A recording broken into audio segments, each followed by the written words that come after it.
Fallout Equestria, Project Horizons. By Somber. Chapter 27, Salvage. Trixie is exhausted from performing feats beyond imagination. Begone with you until morning. The halls of 99 echoed around me with the screams of a dying stable as I lay in the center of the atrium. 1,000 years seemed to pass, the wall rusting before my eyes, the bodies moldering, liquefying, black fungus spreading from their corpses as the metal pitted and corroded. Acidic water hissed and bubbled in pools that slowly ate their way through the floor and covered the walls in a caustic sheen. Through it all I lay there, not dead. I didn't get that blessing. I couldn't move. Didn't want to move. I simply listened to the dripping, the hissing, the groaning of stressed metal, the clatter of breaking glass or tumbling ceramics. The pressure forced the burning chemical I'd unleashed into every pore of my body, like countless fiery razors. Still, I lived. I didn't deserve to die. That was for better ponies, like my friends. I wasn't alone, though. Not alone. He was here too, with his hat and watery pale eyes. He hadn't come for me. He wouldn't take me. I'd broken, but I still wasn't gone. I just wanted to die, move into the ever-after, become whatever ponies became when life was over and done with. But he wouldn't take me. My stable. My mother. My friends. But not me. Is this hell? I whispered. If so, does that make me the devil? He asked in return. There was nothing to say as the pressure built more and more. Nothing to do but wait, lay there for another 1,000 years. I dropped like a rag doll to the level below as the floor rotted out beneath me, and the level below that, and the next. Then, finally, I landed in the liquefied remains of Stable 99. Only the pitted feces-colored metal shell of the stable remained, the armor keeping the wasteland out and the poison in. Submerged talisman still bubbled, still faithfully pumping out more and more of the gas. The dealer sat on a long jagged spur of metal resembling a severed gray wing. That vast shell groaned and creaked above me. Beneath me? Within me? From far above, a massive stable door, sealed by centuries of corrosion, gave. A hurricane wind blasted the rubble-choked tunnel beyond clear. A shriek like the screams of so long ago. The wind slackened and died.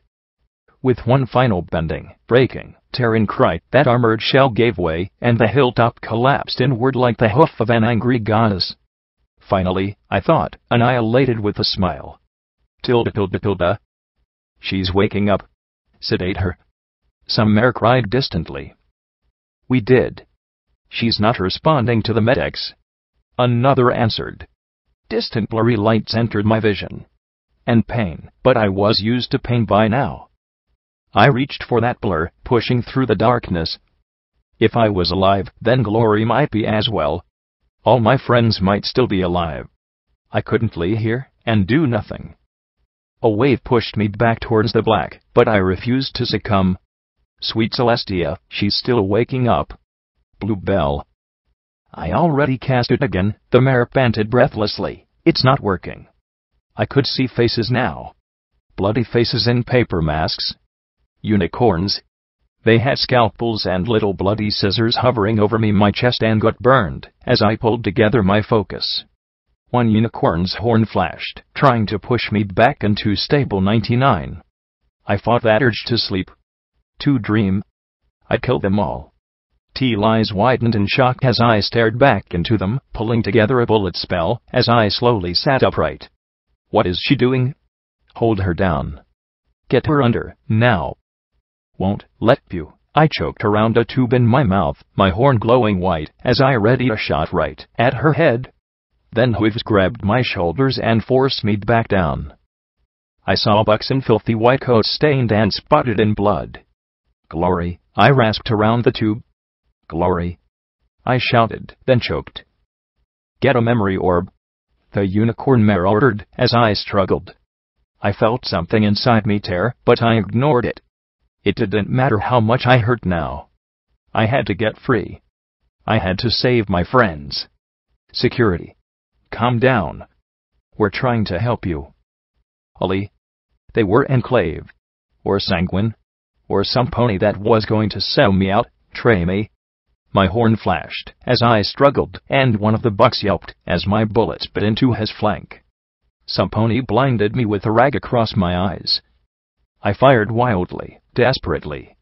Another sedating surge washed through me like a blanket, the lethargy blurring away the rest of my senses.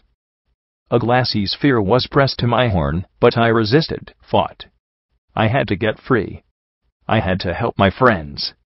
Glory. I had to help Glory. Come on, you stubborn idiot, the unicorn mare said, grinding the orb against my horn. Let me save you. Not me, you idiot. Help her. Her wing, sweet goddesses, her wing. Please? I tried to fire another bullet, but my concentration slipped away. There was a spark, no, Glory. I had to find Glory, and all my friends. Glory. I choked, feeling myself cut open and my organs exposed to the chilly air. Then my horn spasmed, and the connection was made. The world faded away. Glory. Ooh. I didn't want to be here in this mare. I wanted nothing to do with this place. I needed to find Glory, and put her wing back on. I needed to find Rampage, and discover just what was inside her. To do something to help Lacune recover from that horrible doll-like state. But instead, I was stuck here. And worst of all, I felt two wings. I can't believe we get to go to the Grand Galloping Gala. Twist squealed. She was wearing a green dress which, despite the mint leaves around the collar, looked vaguely like forest camouflage. Oh, I get to wear the pretty dress, and have the pretty mane, and look. My hooves are painted. She squealed as she danced on the sparkly ruby hooves in glee. Best night ever. I could only wonder how much brushing and blowing it had taken to get her curly mane to lay flat. I suspected that magic was employed. Famous last words, Vanity replied, smiling indulgently at the ladies, and making Twist pout a little. The handsome buck wore a pristine white dress uniform. If your night is pleasant, then consider yourself fortunate.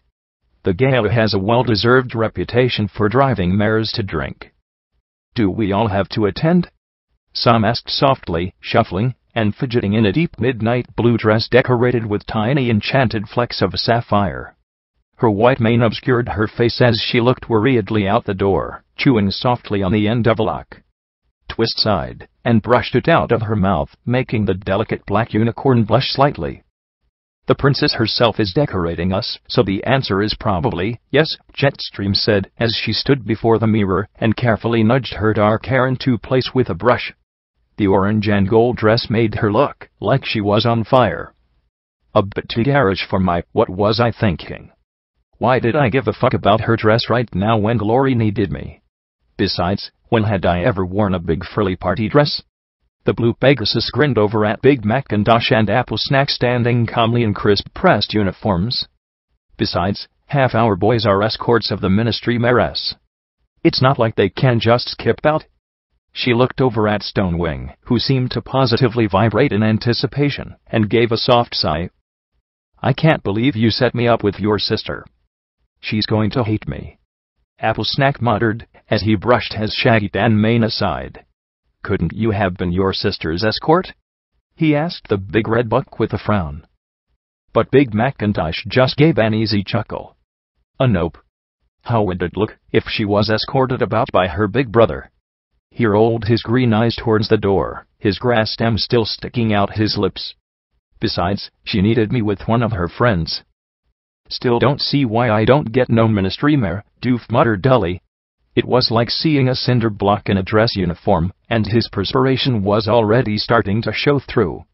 It'd be nice to go out with a pretty mare, like them. Half the marauders shared the look, and thankfully Na Pony laughed. There was a knock on the door, and a lilac mare poked her head in. Is every pony ready? I need you gentle colts to come with me, please. The princesses are about to make their entrance. Macintosh, Apple Snack, and Vanity all trotted out. Stonewing brought up the rear, still almost half flying, half vibrating across the floor. I'd like to go to the Gala, with a ministry Mare too, Echo stuttered. The yellow buck, looking positively tiny out from under the heavy communications equipment, was nearly stepped on as Doof snorted angrily and plodded out the door. "Trust me, Echo. Those mares are nothing but trouble," Jetstream said sourly. "And they're missing out by not having a great guy like you at their side." He brightened up immensely at that. "Well, we should probably get to the party too," Twist said, sashaying after the others. Jetstream trotted to Sam, giving the black unicorn a little nudge on the flank. "Come on, Sam. It's just a party." "I'd rather not.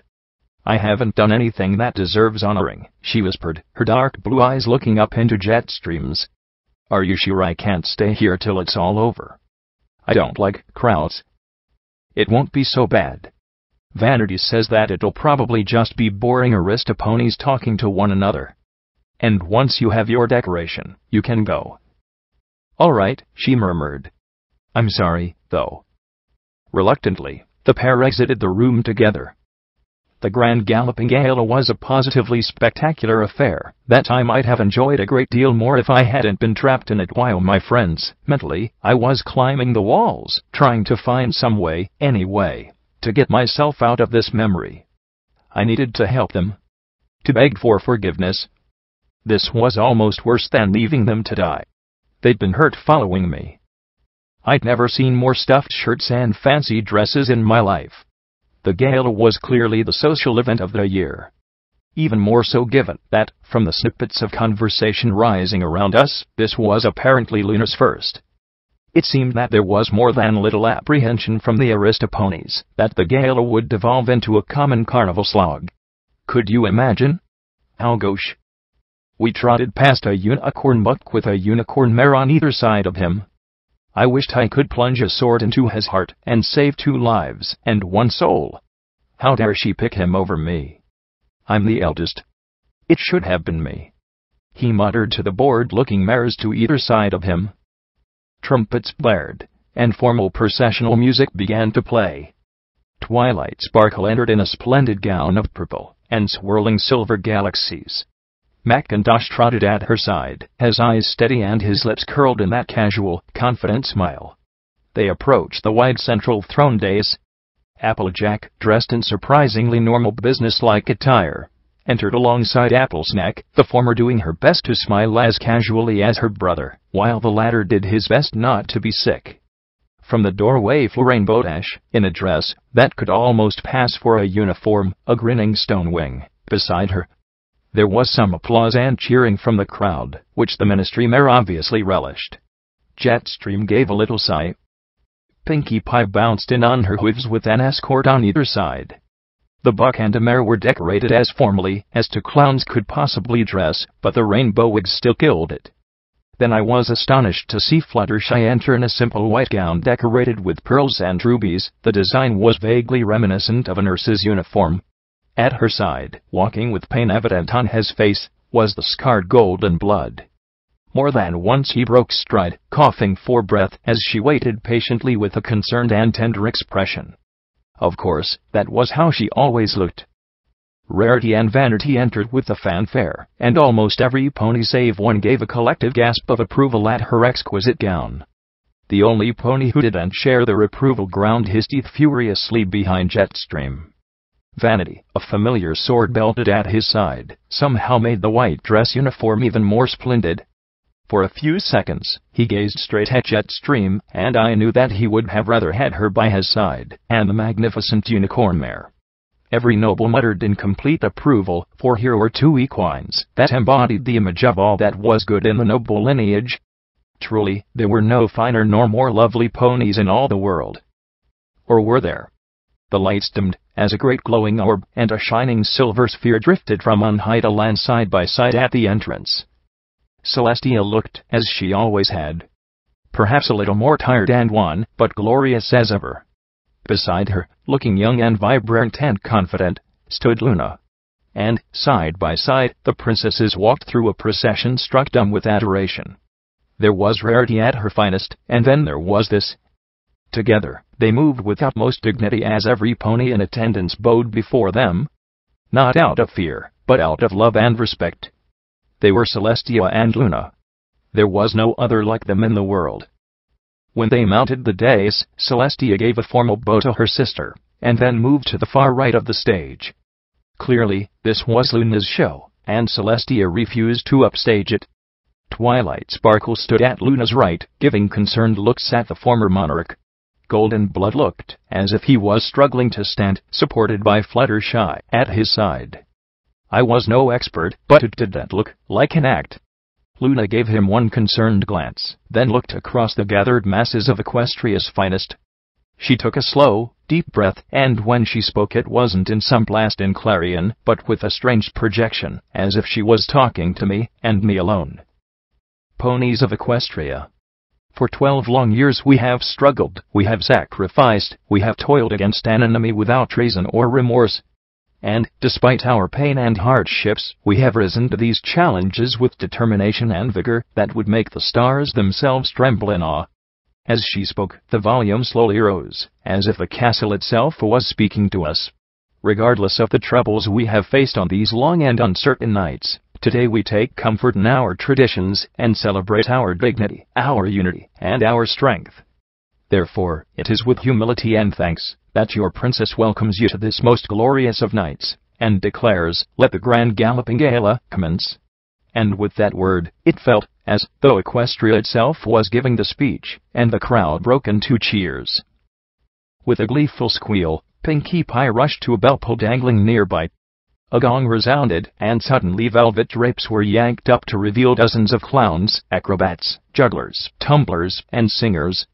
A cascade of fireworks exploded outside with such energy that, for a moment, it seemed like day had returned. Streamers descended like rain, and a cloud of countless balloons rose from cleverly hidden boxes about the throne room. The stunned aristocrats suddenly found themselves swept up in a party 2 short steps removed from a riot. Jetstream, Sam, and Echo made their way down the stairs, and to the dais, where the princesses, the ministry mayoress, and the other marauders were meeting with a few other select individuals. "A bit much, wouldn't you say, Pinkie Pie?" Rarity observed, as a pie-juggling pony in loud checkered suit rolled by on top of a large ball. "What do you mean? I just made the gala what it should have been. Ponies playing, ponies dancing."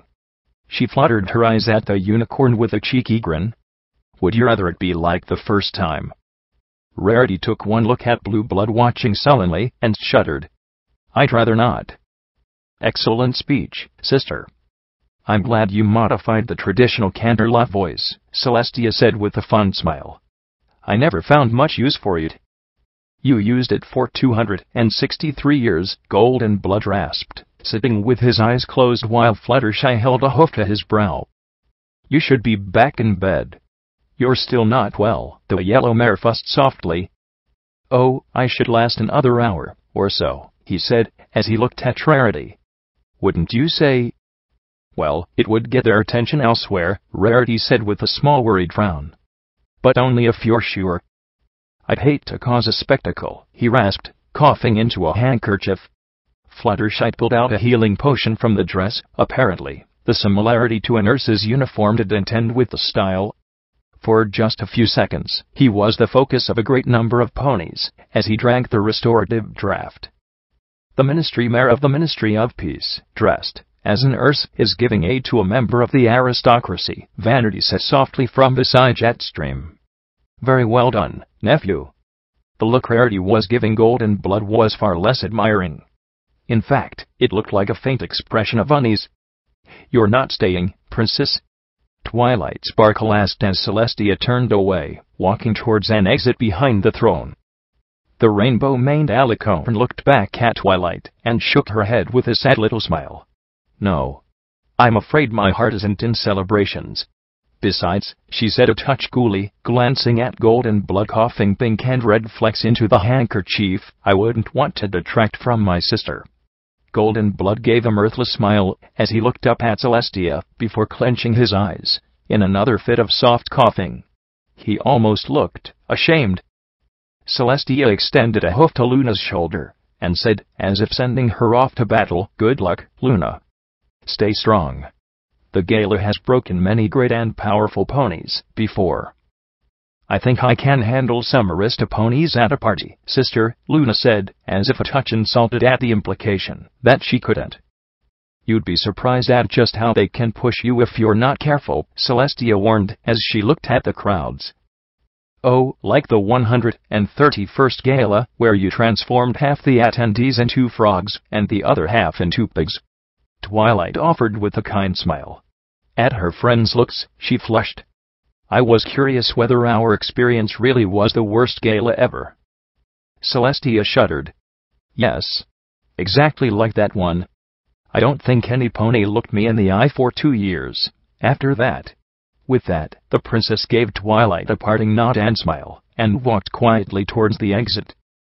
I suppose we should mingle and chat things up with folks?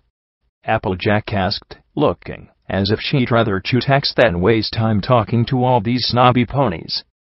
Pinkie Pie bounced along with a crowd of performers, giggling wildly. No, silly. We should have fun, she said with a squeal. Fun was certainly a relative term. I'd been known to get a little crazy from time to time, but never on the scale that Pinkie Pie operated on. I wondered if, in the time since founding her ministry, she'd opened a school for clowning specifically to have the number of performers needed for the gala. They were everywhere, and the aristocrats seemed stunned, unable to figure out what the proper actions were. No pony would dare leave with the princess in attendance. The ministry mares and their escorts started to break up into clumps and mix in with the chaos. Jetstream was left with Echo, the pair having the dubious distinction of being the least interesting ponies to talk to, other than Doof, who saw the buffet and never looked back. I'm telling why. They're all a bunch of lying, cheating, no-good snakes, the whole lot of them, Applejack complained bitterly to a knot of aristocrats, and one mime doing her best to imitate Applejack's scornful looks and motions behind her back as we passed. They'll take whatever you give them, then they'll sell for twice what it cost them in the first place. Rarity coughed delicately, commenting, Applejack, I think that's what we call profit margins. Behind the orange mare, Applesnack grabbed the mime in a hoof lock. Really? It's what I'm callin' profiteerin' and greedy shenanigans. I'm trying to keep 'em honest by putting some can in charge and seein' if that helps straighten 'em up. I got no complaints if they make a bit or two, but they ain't gonna get away with what they done before, Applejack said with a firm stomp. That coincided perfectly with Applesnack punting the mime clear over the crowd. Well, surely there must be some you can work with. You're putting Brayburn in charge of iron-shod firearms, Rarity said with clear concern. Applejack gave a sheepish smile. Rarity, not sure you noticed, but Brayburn's got a few tumbleweeds in his acre. The white unicorn nodded thoughtfully. Yes. He does seem a bit distracted at times. And he's family. The rest of them, hippocampus, flash, boom, I walk into a room, and it's like they're just nodding and waiting for me to leave so they can continue their shenanigans. I feel like I'm full sit-in. I wish I could make some recommendations, but I'm afraid most of my contacts are limited to my own ministry. Rarity gave Applejack a sympathetic smile. Oh, Golden Blood suggested a few business ponies, but I can't tell them from the snakes. Rarity looked decidedly unhappy with the mention of the sickly pony as Applejack went on. Horse is the only one I've met who doesn't seem to give a damn how many bits he can pull out of this war. Cares more about his gadgets than making money. But Golden told me I should be careful with him. Careful? Well, as useful as Golden Blood might be, I don't need him to tell me how to run my business, Rarity declared firmly. Oh, he's meddling in image too? Rarity opened her mouth, then balked. No, he really isn't. He's not telling me things that I wouldn't have done myself. Her lips pressed together as she looked across the room towards Fluttershy. But I still don't like him. But whatever he was fell out of earshot as Jetstream strolled away. Normally, I'd have been fascinated, but right now all I could do was wonder if my friends were alive. I knew better than to hope that they were okay. Jetstream wandered through the crowd, clearly looking for the Grey Pegasus. Pinkie Pie was dancing on the piano in one room, grinning with an expression of, "Have fun, or else."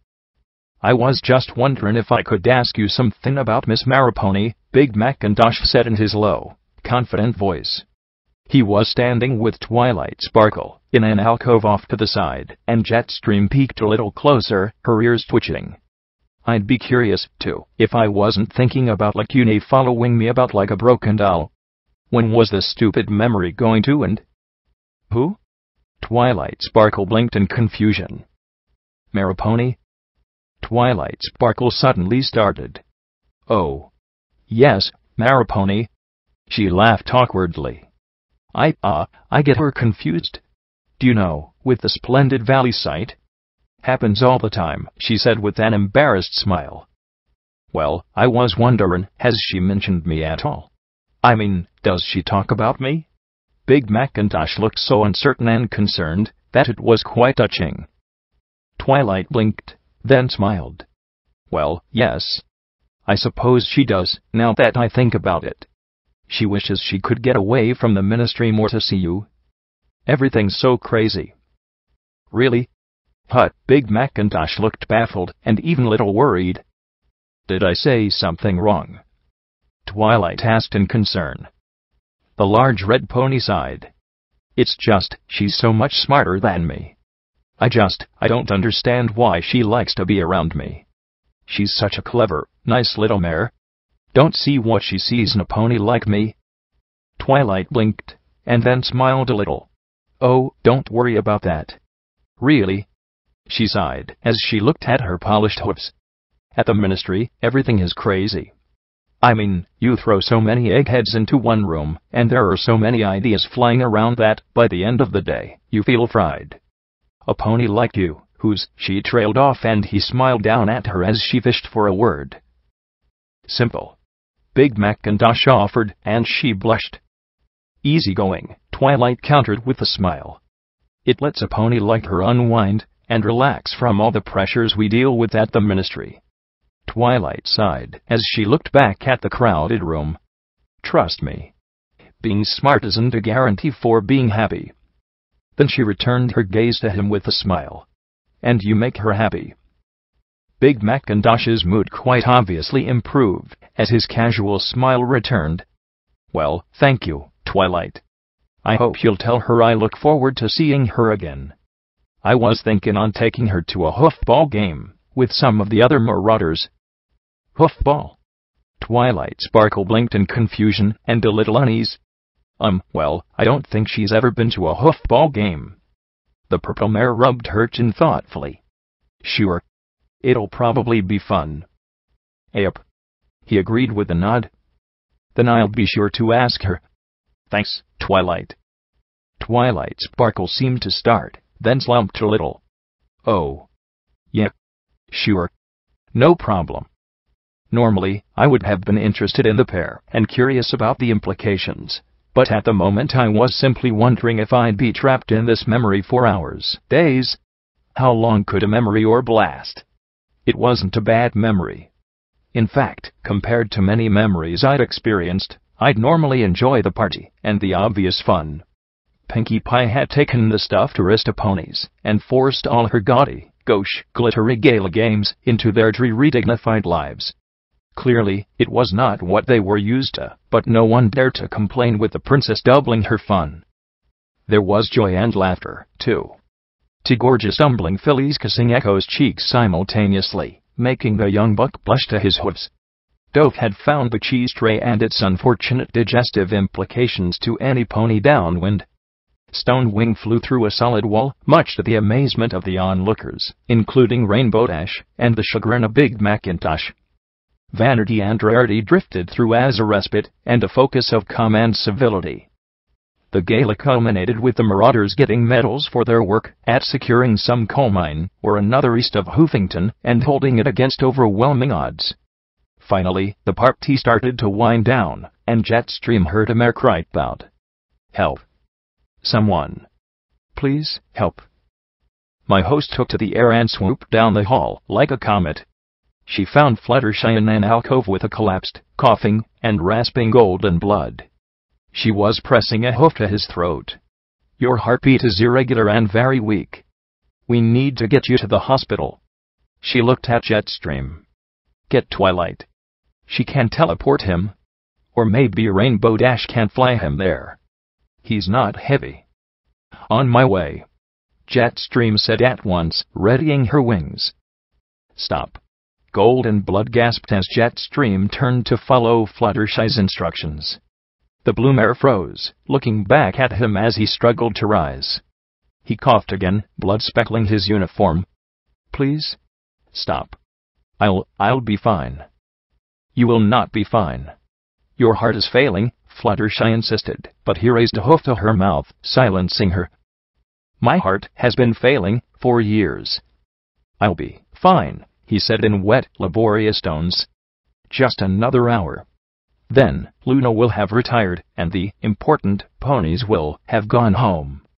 He spasmed and hugged his scarred chest, wet coughs rasping softly in his torso. Everything must go perfectly tonight. Right to the end. But why? Fluttershy asked in concern, brushing his sweaty golden mane from his scarred forehead. Where the nobles go, the people follow. Luna is changing things. They have to accept her. Accept the ministries. Support both, he said in snort, breathless gasps. Confidence in Luna is all that matters now. If the nobles believe, the people believe. And they will fight for her, because they will believe in her, he panted, as she held him closely. An hour, and I'll go.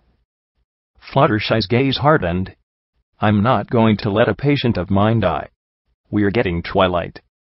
Twilight needs to be seen with Luna now, he insisted, as he held her foreleg in his clammy grip. Half an hour. Then, every pony will be leaving. The attention can go off Luna. He squeezed her foreleg.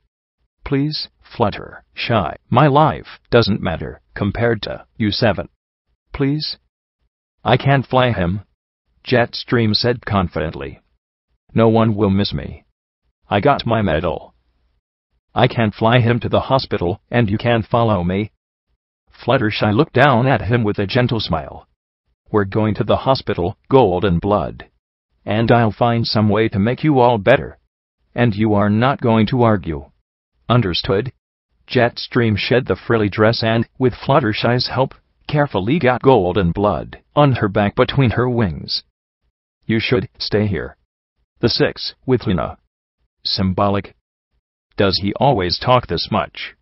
Jetstream asked as she adjusted his weight.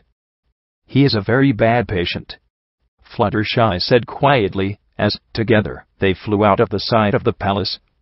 The shadow and firework flashes hid them as they moved together out over the city. And not a very good escort, I'm sorry, Golden Blood murmured with alarming weakness between gasps as they flew into the night amid fireworks and sparklers. That's okay. I'm not very good with big parties, anyway, Fluttershy replied as she flew close beside him. But I'll take care of you, Golden. I'll take care of you. Ooh. As the memory faded away, I was left lying on my back in a bed, a blindfold wrapped across my eyes, and tied in place. I lifted a hoof to push the blindfold away, only to find it restrained by a hoof cuff. I jerked all my limbs once, finding them all strapped down. I jerked again, and again. Like the memory orb, a mare said to my side, and I turned my head in her direction, my horn starting to glow to remove the blindfold. Something heavy tapped against my horn. Don't. You hurt 2 of my nurses. Take off that blindfold and I'll smash your horn, then dump you outside for the ghouls. Understand? Where are my friends? Who are you?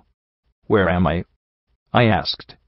If this was the Enclave, then I was going to take them all apart, or die trying. The mare sighed.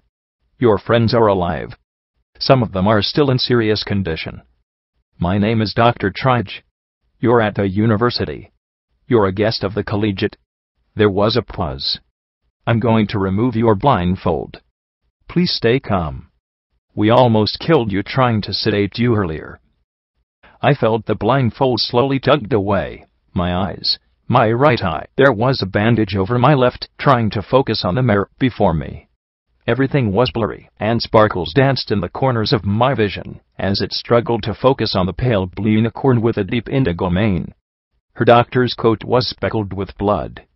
I gave a tug on my cuffs and she arched a brow skeptically. "Are you going to be able to follow my instructions and stay in bed?" "I want to see my friends," I said as evenly as possible. She sighed again. Why does no pony ever listen to their doctor? Walking to the door, she pushed it open. "I need wheelchair, please," she called down the hall before returning to my bed. "Now, I want you to stay calm. We went through some rather extraordinary measures to try and save you. If you hadn't helped us at the Fluttershy clinic, well..." "How is Glory?" I asked softly. "See? Look at me being a picture of calm. She's stable and in better shape than you are. You have severe biomagical contamination. The damage is extensive. We had to place you in the autonomous healing booth just to stabilize you long enough for surgery to remove the necrotic tissue and put you back in for a second run. Be glad the professor likes you. I don't recall her allowing any pony to trips through the tube before." She lifted a key with her magic. "I'm telling you all this because it took nearly 6 hours to put you back together. I don't want you to ruin all that work with an overdose of stupid." One by one, she removed the cuffs. "I need to see my friends now," I said resolutely as slowly rolled out of bed and onto the floor. Then I fought the urge to scream as my legs bent under me and I collapsed onto the yellow tile. My legs bowed before my eyes. They weren't supposed to bend like that. "You really need to listen to your doctor," she said as her blue magical glow wrapped around me and laid me back down on the bed. "Several of your bones have transformed into something the consistency of thick rubber. We're trying to find a treatment to strengthen your limbs. Fortunately, your spine, skull, pelvis, and ribs are still largely intact. Your legs, however," and she gave a non-committal shrug, as a white earth pony buck with a pink heart cutie mark trotted in pushing a wheelchair. "Tell me Glory's condition." "Were you?" I swallowed hard. How could I just ask if they could get her wing back on? "We were able to stop the internal bleeding in the 4 of you. The alicorn, well, I won't hazard a guess as to her physiology. Rampage recovered on her own. She was the one who found us." "Went right to the professor," Trixie said as she carefully lifted me once more and put me in the chair. With my left eye covered by the bandage, I had to keep turning my head to see things. We exited into a far grimier hospital hall and the Fluttershy clinic, but at least this one didn't have "play" written on the walls. She trotted ahead as the buck pushed me along. "Believe it or not, your injuries were by far the most severe. Physically, at least." "Blackjack!" Rampage shouted, rushing down the hall and shoving aside any pony who got in her path like a filly avalanche. She slid down the tiles, and only Trixie's magic stopped her from slamming into me. "How are you? They said you were stable, but how are you?" she asked, her eyes huge and round.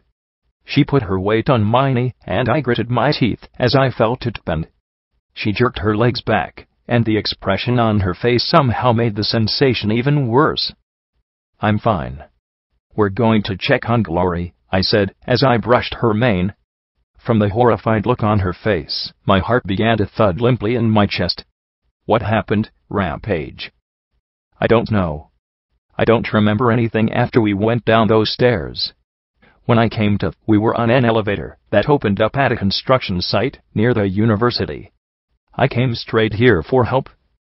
"She was very insistent," Trixie said softly as she trotted ahead of us. "I think she swore a personal, unending, and eternal war of annihilation if we didn't help you right away."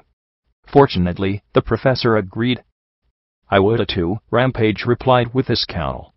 Trixie simply rolled her eyes with a huff. "Rampage, how is Glory? You've seen her, haven't you?" I asked, and she quickly looked away as the orderly stopped pushing me.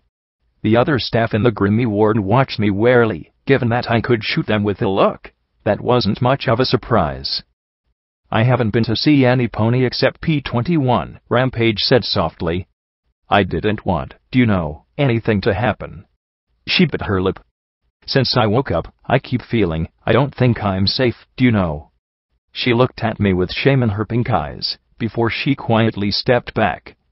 Magic glowed around the wheelchair as Trixie pushed me the last few feet into the dirty, dank room. Oh, glory! I wanted to weep as I saw her lying still in the decrepit hospital bed. A magical monitor beeped softly as she lay on her stomach with a blanket around her haunches.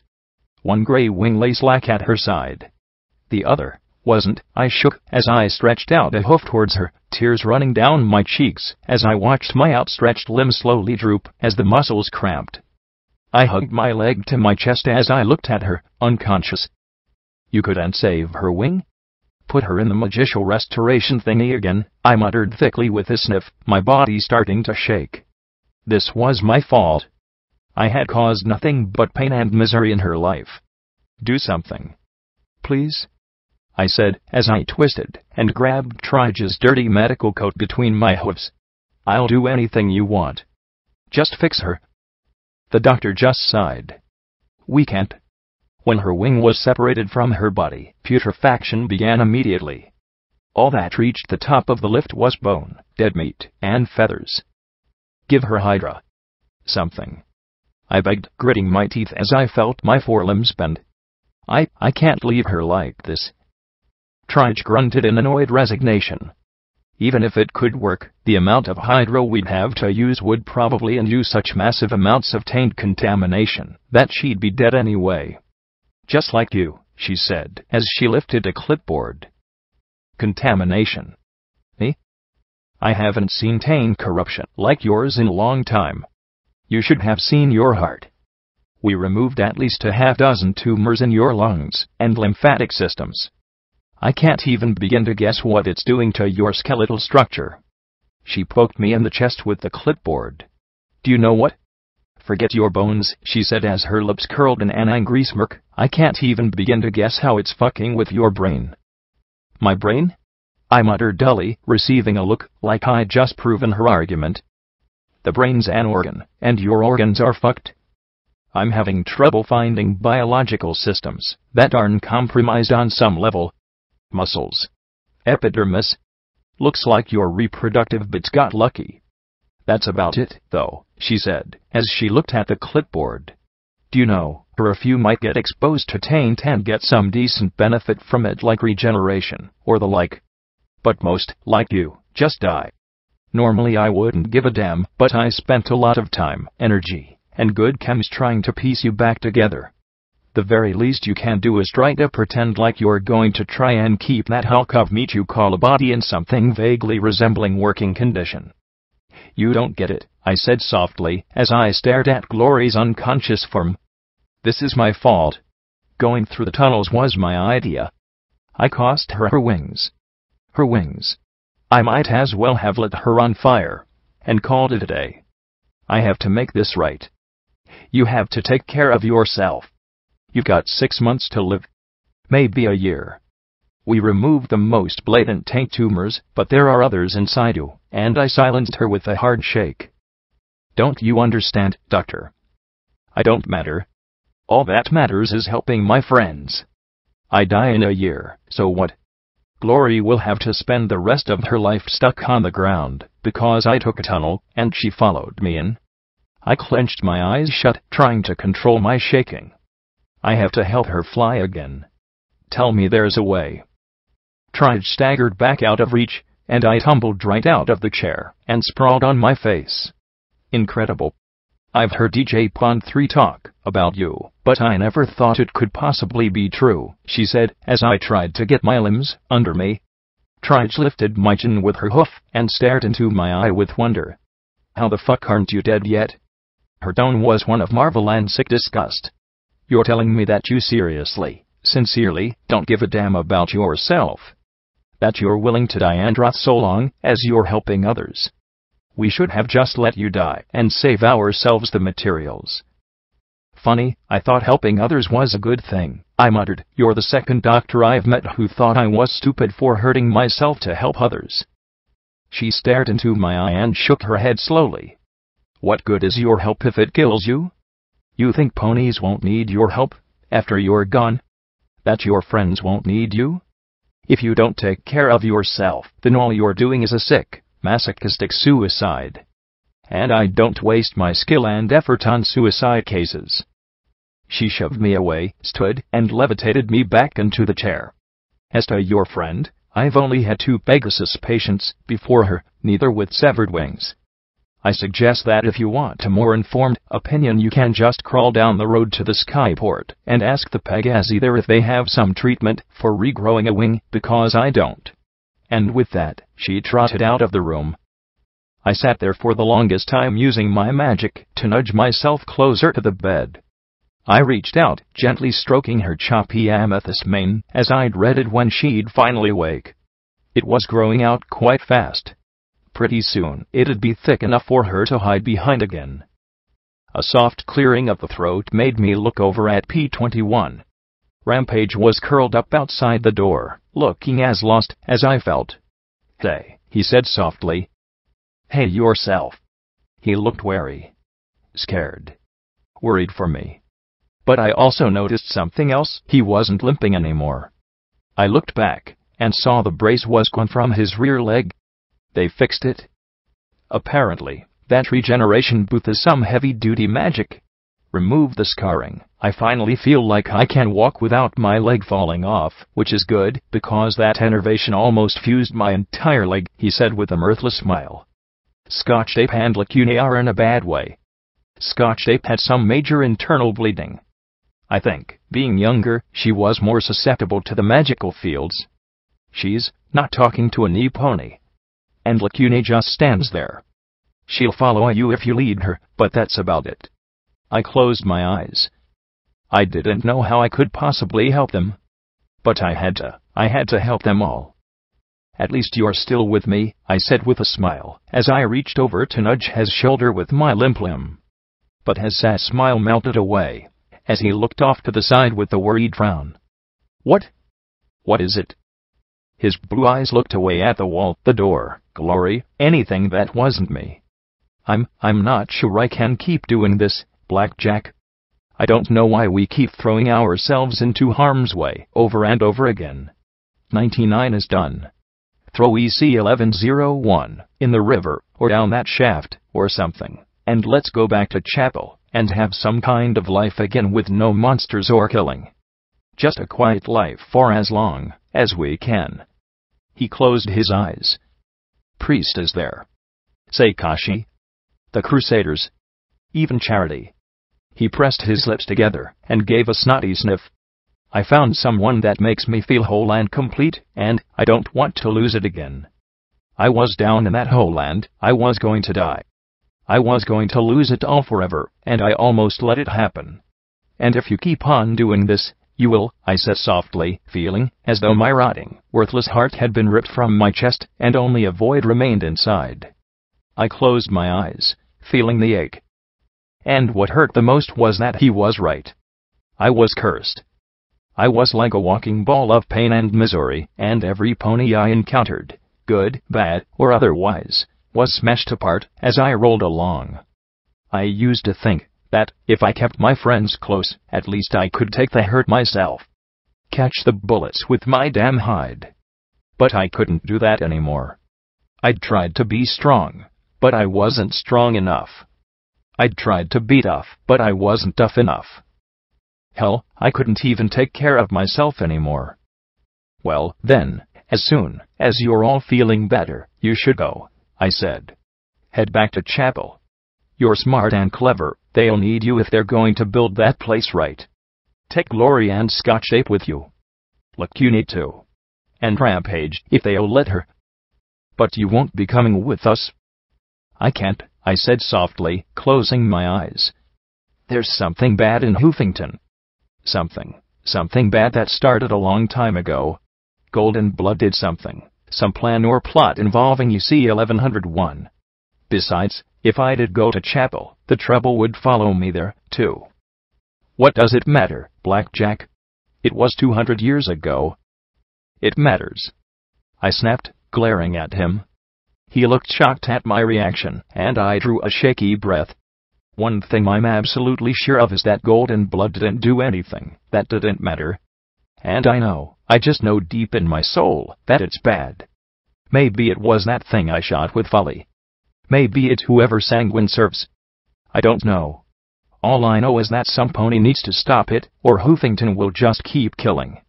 If the killing isn't going to stop, I can't give up. He just stared at me with that sad-eyed gaze. You're incredible, Blackjack. You really are, but I'm not. I'm sorry, he said quietly, as he hung his head again. Don't be. It's the smart thing to do, I murmured quietly, and you know me. I'm an idiot. He sniffed as he rose to his hoofs and quietly left the hospital room. I simply reached forward and stroked her cheek again, trying to ignore the bones bending in my leg.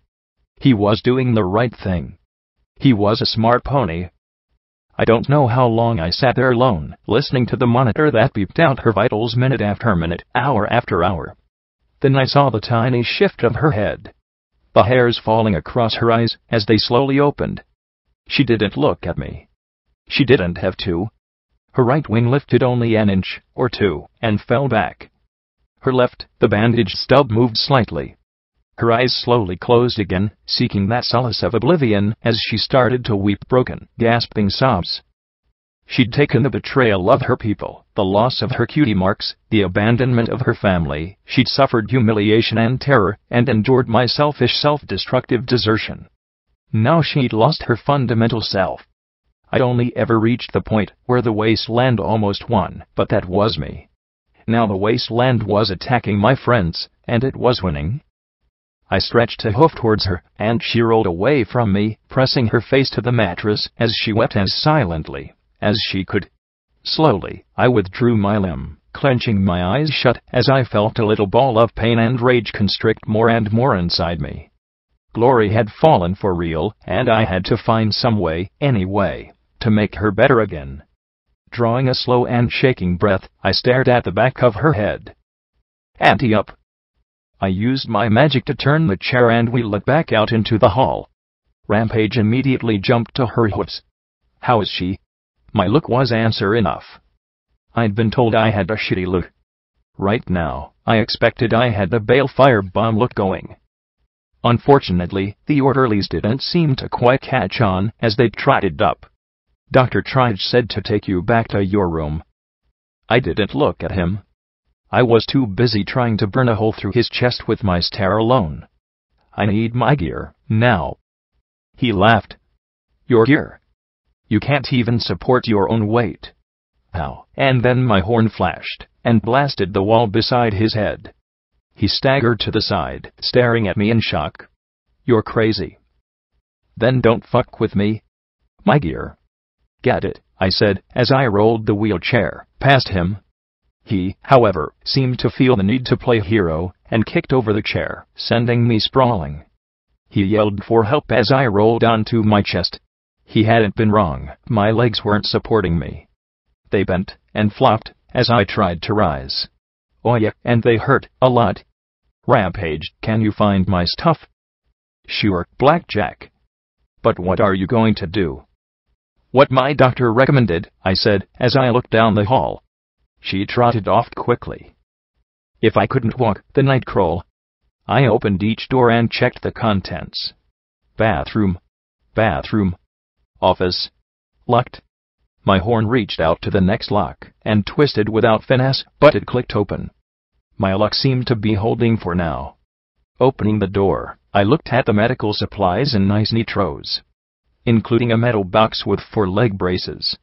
I tried not to smile as I saw that one of them had a tag reading, Blackjack, number 99. Carefully, I buckled each brace tightly on its appropriate limb. Here goes nothing, I muttered as I lifted myself to my hoofs. It wasn't perfect. It wasn't comfortable. It wasn't easy, but at least I was standing on my own. P-21 and Rampage appeared in the doorway. What do you think you're doing? P-21 asked me, as he saw me standing in the braces. Going to the Rainbow Dash Skyport, I replied, as I levitated my barding and started to strap it into place over the braces. You're going to the Enclave? He stared at me as I nodded and checked my shotgun. Is this a suicidal relapse? I loaded the weapon with buckshot, slung it, and moved on to check vigilance. Nope. I'm coming back. That's part of the plan. There's only one thing I know that will help her, and it isn't me, I muttered softly as I pointed the pistol, and scowled. My depth perception was all fussed up. I tore off the bandages, but it didn't help. Then I saw the horrified looks on their faces. What? You're I, Rampage muttered. I trotted past them into the bathroom, and stared in the mirror. The right side of my face looked fine. The left, red lines formed a Y meeting right over my eye socket. A raw and bloody hole lay where my eye should have been. I sighed as I stared at myself. I didn't even look like Blackjack anymore. I looked like some old, scarred wasteland raider. Well, fuck, I muttered. What else could I say? Blackjack, don't go. Take some time to recover, P-21 said softly. I thought you were going back to chapel, I replied as I walked past him, the braces clicking beneath me. That was a cheap-ass shot, Blackjack. I stopped, bowing my head a little. I have to go.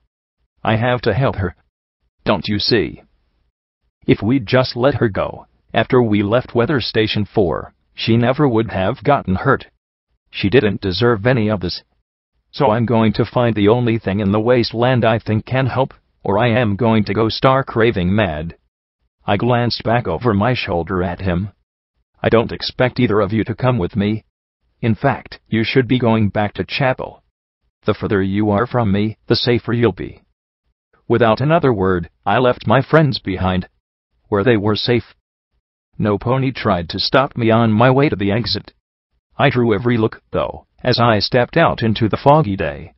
Great, as if Hoofington's normal drizzle wasn't bad enough. 6 gray 4-story granite buildings rose around a yellowed rectangular field filled with scrapped military vehicles, tents, and cargo containers. Barricades had been built across the gaps with bits of steel and rubble. Turrets atop the corners of the buildings pointed out at the wasteland, moving slowly as they tracked for hostile targets. I think you might be the second worst patient I've ever had, the doctor said, as she trotted out after me into the rain, pulled a cigarette from her pocket, and put it between her lips. A little flash ignited the tip. Do you know, there's at least 3 ponies here fighting for the chance to get first dibs at studying your corpse. I don't think we've ever had a pony exposed to the degrees of innervation, radiation, and taint you've been. Sorry to disappoint them, I said, as I continued through the clammy gray mist. Which way to the skyport? The skyport? Trige's eyes narrowed. You seriously think the volunteer corps is going to help you? Your friend is a Dashite? I saw the brand. I gave her a shitty look, but, to her credit, she didn't look away. Maybe it was only half as effective with one eye. I only need help from one of them.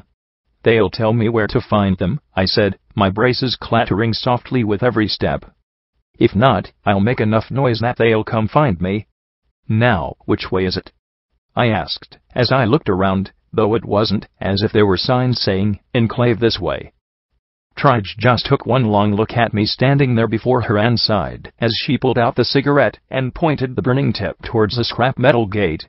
Go out the north gate by the planetarium. Watch for ghouls. When you hit Celestia Boulevard, go east. It's about 5 or 6 miles. She put the cigarette in her mouth.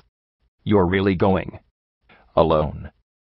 I'm not going to get any more ponies hurt following me, I said firmly. She just sighed, and her horn pulled a black eye patch from her coat pocket. Here. Put this on.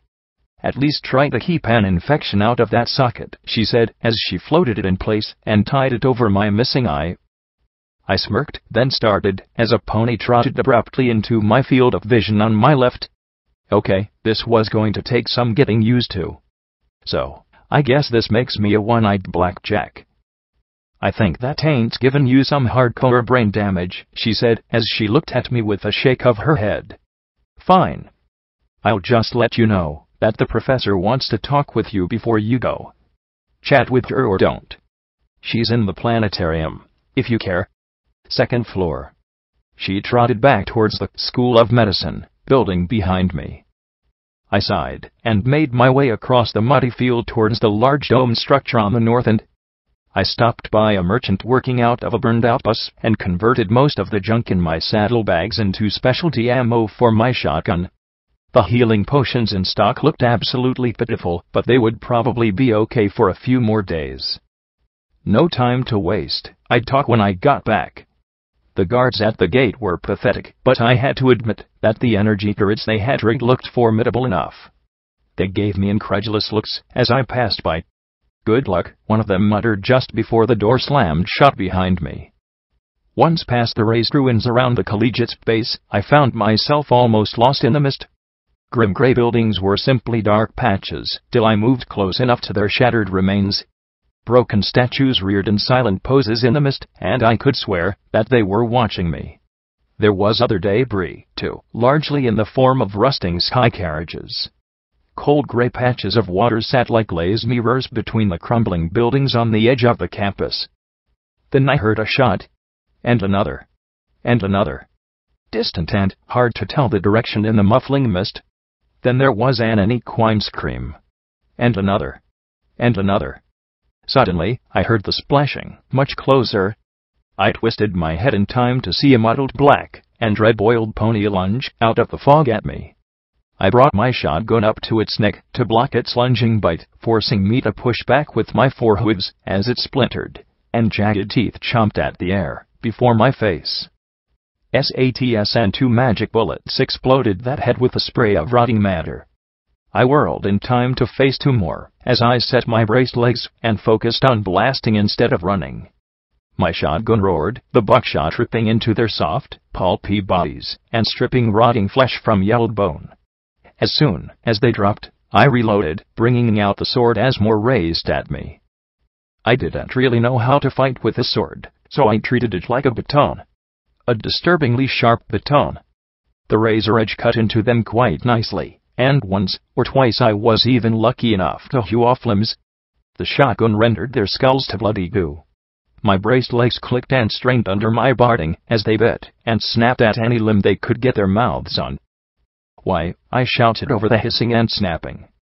I brought the sword down and split the leathery hide of one ghoul's face. Our ghouls. I cut the blade horizontally across another's throat and was rewarded with its head arcing off completely. Always, I pressed the shotgun to another's chest and, with a sickening pop, blasted rotten guts and rancid organs out of its torso. Another shot to the face finished it. "Hungry," I yelled as I emptied the last 2 shells into one, trying to chew through both brace and barding on my hind leg. More and more came at me, and soon I was forced to move as they flanked me. Whatever the reason inside their feral brains, I was food. Better still, I was slow food. I just couldn't move as fast or smoothly with the braces on. Their undead jaws and broken hooves pummeled my already not quite intact body, and I was firing as fast as I could reload while slashing wildly behind me with the sword. I was lucky I didn't cut my own tail off. The fletchette rounds, however, proved my salvation. The razor-sharp darts shredded the pulpy flesh even more efficiently than buckshot. With their gray flesh rendered to reeking goo, they fell one after the next. Then, as fast as they had appeared, the last one fell. I gasped for breath, turning this way and that. There were red bars still in the fog, but for the moment I wasn't being attacked. I wiped their gunk off the sword, reloaded with flechettes, and continued along the broken road north. I wasn't alone anymore either. The dealer trotted along beside me. "You sure about this, Blackjack?" "It's not like last time. I'm not going to die. I'm going to get help for my friend," I said as I trotted along a flooded street through the fog. There were more gunshots ahead, more ponies I'd probably have to kill. Alone. It's better this way. This way, the only pony who gets hurt is me. "I have to walk it alone," I replied, feeling the hollow inside me. P21 knows it. He's the only one brave enough to admit it. For a while, he said nothing, as we walked side by side. "You ever think, maybe you should just accept what happened to her?"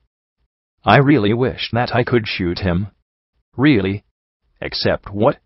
That glory will never fly again? No. I can't accept that. I kept my eye locked straight ahead. There were more red marks that way, too. Maybe you'll have to. Shut up. I screamed at him. What is the point of you? I'm fucked up enough in the head without having my stupid brain telling me what I already know. I've accepted that I'm the cunt that cost her everything. Now I'm going to give something back to her. The only thing that I can give back to her. The gunshots were becoming louder, and then I came across them, 2 ponies trapped on a second-story ledge accessible only by a thin ramp of debris. It was the only thing keeping them alive, as a dozen or so ghouls slowly crawled up towards them. Their low-caliber rifle was barely adequate for rat roaches and bloat sprites, and feral ghouls. Soon as they got tired or ran out of bullets, they'd be ghoul chow. I didn't care. As I stared at the scene, I realized that I didn't care, that they were going to die. I didn't know those 2 ponies. I didn't need to help them. I didn't want to help them. I could simply back away, go around, and get to the skyport to help the 1 pony that did need my help. Even if I did help them, they would probably shoot me. Or I'd have to escort them back to the university. Or worse, they'd want to hang around me. In that instant, I stopped being security. I was just another wasteland scavenger, tainted and corrupted, and putting myself first. I might not have had a clue what my virtue was, but at this moment I knew I didn't have it. I slowly backed away, looking for a way around. A blue Pegasus inside my head was very put out with me. They all were. This was the antithesis of awesome. I heard one of the mares calling for help. I clenched my eyes shut, tapping the barrel of my gun against my forehead. Yup, she's right, Blackjack. You're brain damaged, it's the only explanation. With a scream, I charged, trotted rapidly towards the mass of ghouls, firing cones of razor-sharp metal into the wheeling, hissing creatures.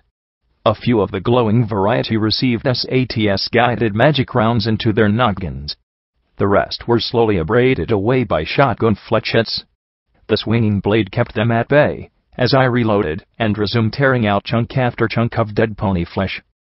Finally, I blew the legs out from under the last ghoul. My horn throbbed so badly that I wondered if it would go the way of my eye and just explode, or something. Then the pink unicorn mare poked her head out, levitating the rifle at me warily. A bloody earth pony mare peeked out next to her. Then so did 2 foals. Thank the goddesses. It's security. Security saved us, she exclaimed as she lifted the rifle from me.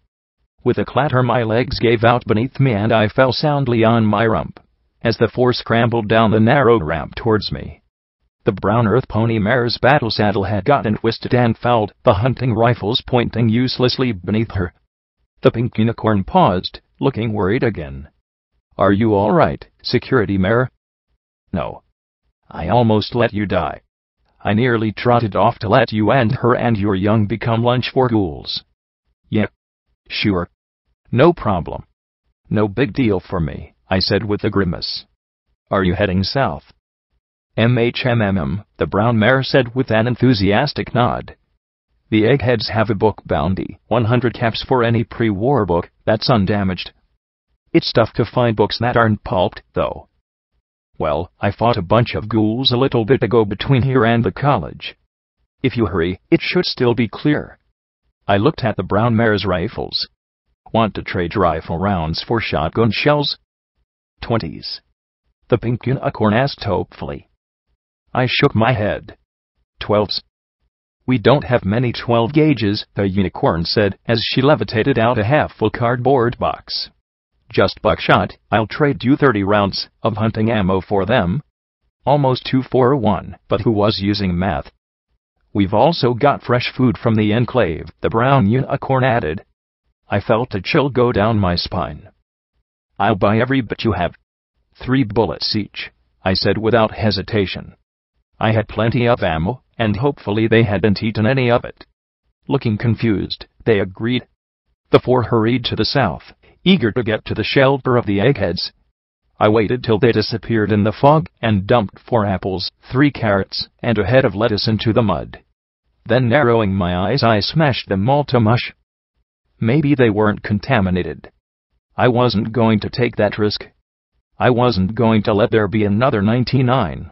Checking my shotgun, I continued my path north.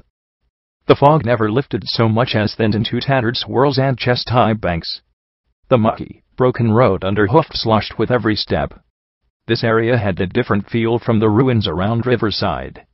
There were smaller homes of stone and rotten wood instead of the large apartment buildings. Upscale, but not nearly as opulent as Blue Blood Manor. This region hadn't suffered a direct hit from a bomb, but there was more than enough radiation in the water to prohibit long-term habitation. Oh, yeah.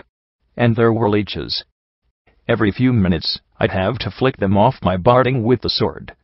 Their chisel teeth gnawed at the ceramic plates, and every now and then they were tenacious enough to get at my hide underneath. It didn't matter how many of the things I killed, more were always wiggling through the water.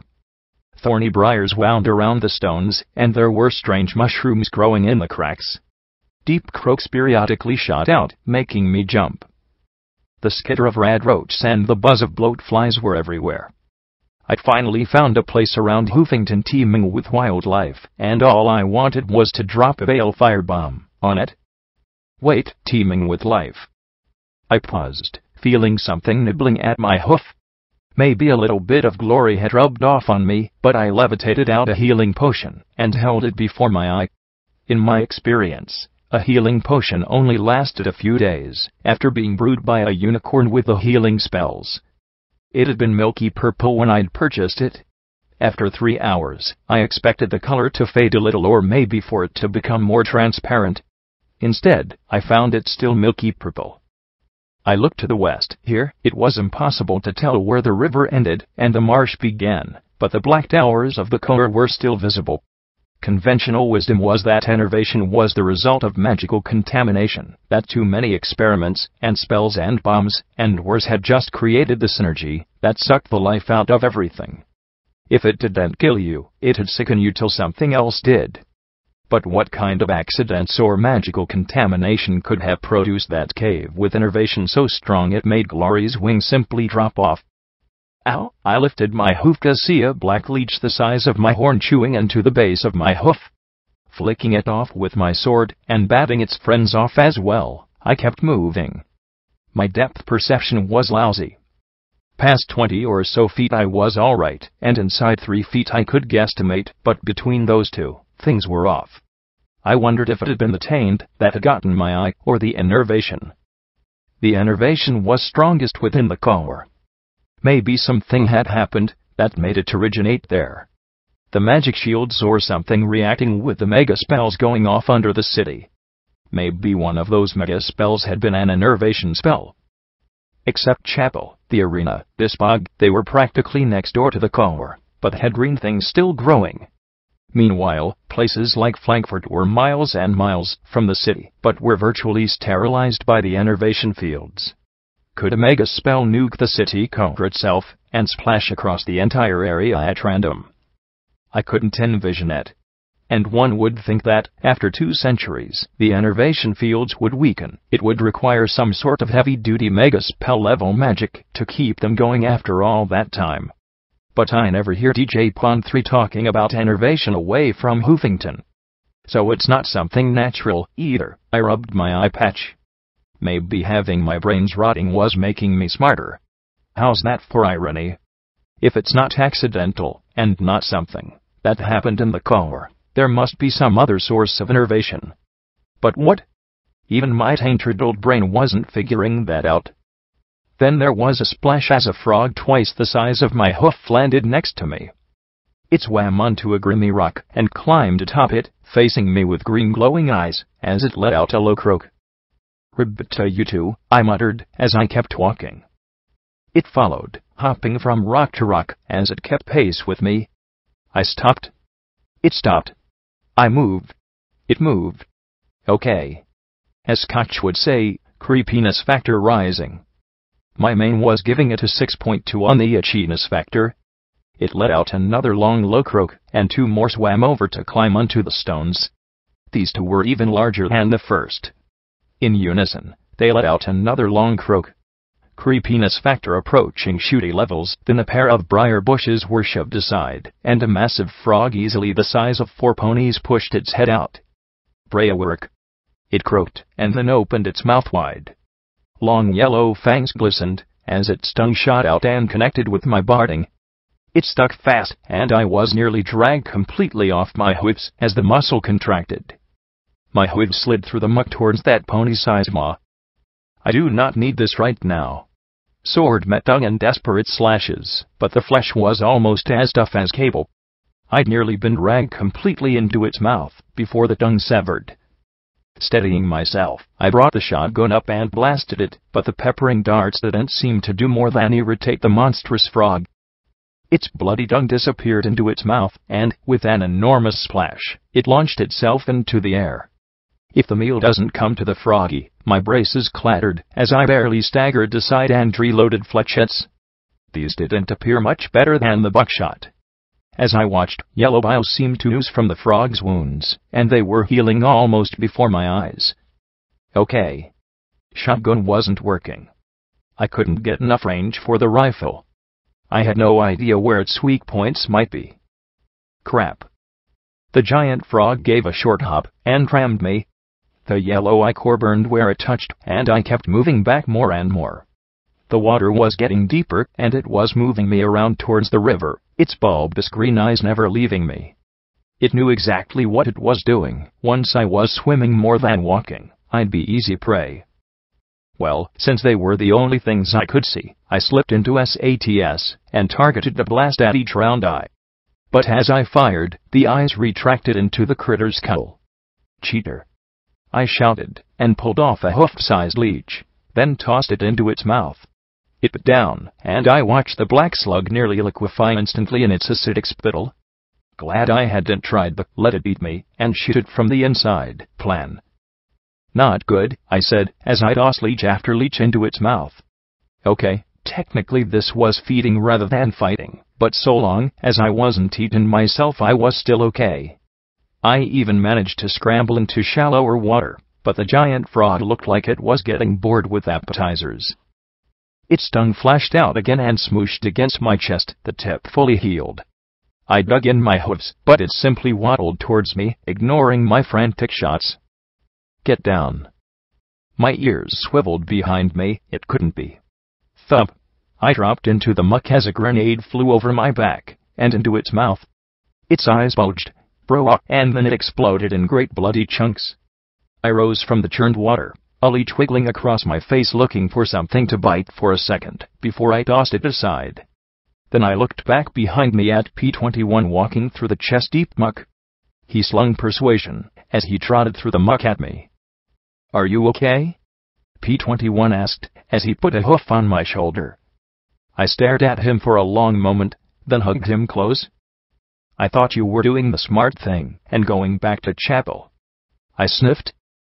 He flushed, looking away. You're not the only one who's allowed to do stupid things. But I looked around at all the mud and fog around us. How did you find me? I didn't, he said softly. She did. I looked back at Scotch Ape rising from some rushes, looking at her pip-buck sheepishly.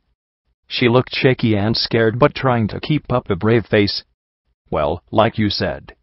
We're all messed up. I just didn't think you should be, messed up alone.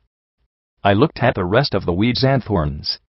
Is Rampage staying behind with Glory and Lacune? P-21 finished. Then he bowed his head as he pressed his lips together. Finally he said softly, I'm sorry I was weak. I stared at him, and some hateful, petty part of myself wanted to rub it in. Hurt him. 4 little ponies went to work beating the living snot out of that shameful part of myself as I walked to him, and nudged his shoulder with a smile. You weren't weak. You were smart. Being around me will get you killed. We trotted back to Scotch. Any pony can die, Scotch Ape muttered as she looked at the mucky water beneath her. Even Mom wasn't safe in the stable, but I led you into those tunnels. It's my fault you led, Blackjack. We followed. You didn't make us do anything. He took a deep breath. Chapel will be there whenever we're done. Till then, well, he gave a shy smile and a helpless little shrug. Then he blinked as he caught the look of disgust on my face. What? Then he looked at the matching expression on Scotch Ape's muzzle. What is it? He suddenly blinked and his eyes went flat. There's a leech on my butt, isn't there? We slowly nodded. More than one? Another nod. Big ones? Scotch said weakly. He looked back. A blood-curdling cry echoed through the mire. We have got to get you some decent barding, I muttered, launching a black bloodsucker into the mist. Once we had them all off his rear, Scotch Ape hopped onto his back, and we continued north, passing by the corpse of the giant frog. A dozen smaller amphibians were already having a cannibalistic feast. Enjoy your lunch, I called out to them. Tunks, one of the larger ones croaked in reply. I think that all three of our manies stood on it, before we raced away from the scene as fast as my clattering legs would carry me. So, that's the plan, P-21 said skeptically, as we walked along the Celestia Boulevard. It's all I could come up with, I replied, keeping my eye on the long-ago looted shops and smashed cafes. We weren't quite clear of the bog or the fog banks. Scotch Ape blinked up at the mists. Why is it so foggy and rainy here at the same time? Probably the enclave, I replied, glad it didn't obscure my EFS. I hadn't seen anything red in 15 minutes. It would make it harder for some pony to take butt shots as they fly in and out of the skyport, P-21 speculated. Also, no pony would be able to keep track of them. Yeah, but it's still depressing, Scotch Tape said, and then started, as she pointed to the side. Some ponies over there. I looked at the blue bars. Relax. They're not hostile. Not yet, anyway. The bars belonged to 4 bedraggled mares and 1 buck. They had filthy sacks and patched saddlebags filled to bulging with more junk, and I could imagine. Stay back. The buck warned as the mares readied flimsy shovels, pry bars, and a cracked baseball bat. They also looked ready to run for their lives. No trouble, I said, making sure my guns were away. They're red-eyes slavers. One of the mares squealed. They found us. But the buck looked at my barding. No. That's security. At once, the 5 relaxed, and the tension left the 3 of us as well. Sorry. I never thought we'd see you.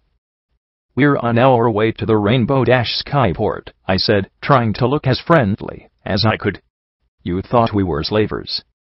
The buck cleared his throat. Ever since Red Eye took over Paradise, the slavers have been out in force. You join him willingly, and he gives you a gun and sends you to the Everfree. Otherwise, well, you disappear for good in Philadelphia. Scrapyard was completely wiped out this morning. Even with 3 VC soldiers, we couldn't fight them. VC soldiers fighting Red Eye? I asked. Gasp, were the Enclave really doing something to help? Something that actually mattered. Well, they were when we fled, though Red Eye's griffins were all over them. I don't think Scrapyard had a chance, the buck muttered darkly. You're from Scrapyard? I asked, looking at their bags of junk. They nodded wearily. Where are you going? The Pegazi trade food for ordinary junk, one of the mares said, sounding somewhat baffled. I squirmed inside, but seeing how slat-ribbed these 5 ponies were, do a lot of ponies eat the Enclave food? P-21 asked. It's the only food if a pony wants to avoid taint. You can eat hoppers and leeches, but you'll be tainted in a few years, the mustard-colored buck said with clear distaste. Otherwise, it's preserved food or society food. P-21 nodded thoughtfully. With taint in the water, any plants that live get contaminated. That eventually builds up in whatever eats the tainted matter. I sighed, remembering a lone dragon with the only hope to someday rid Equestria of that poison. Ugh. Why does any pony actually live in Hoofington? This place is like a butt and butt sandwich with extra butt on the side, Scotch Tape groaned.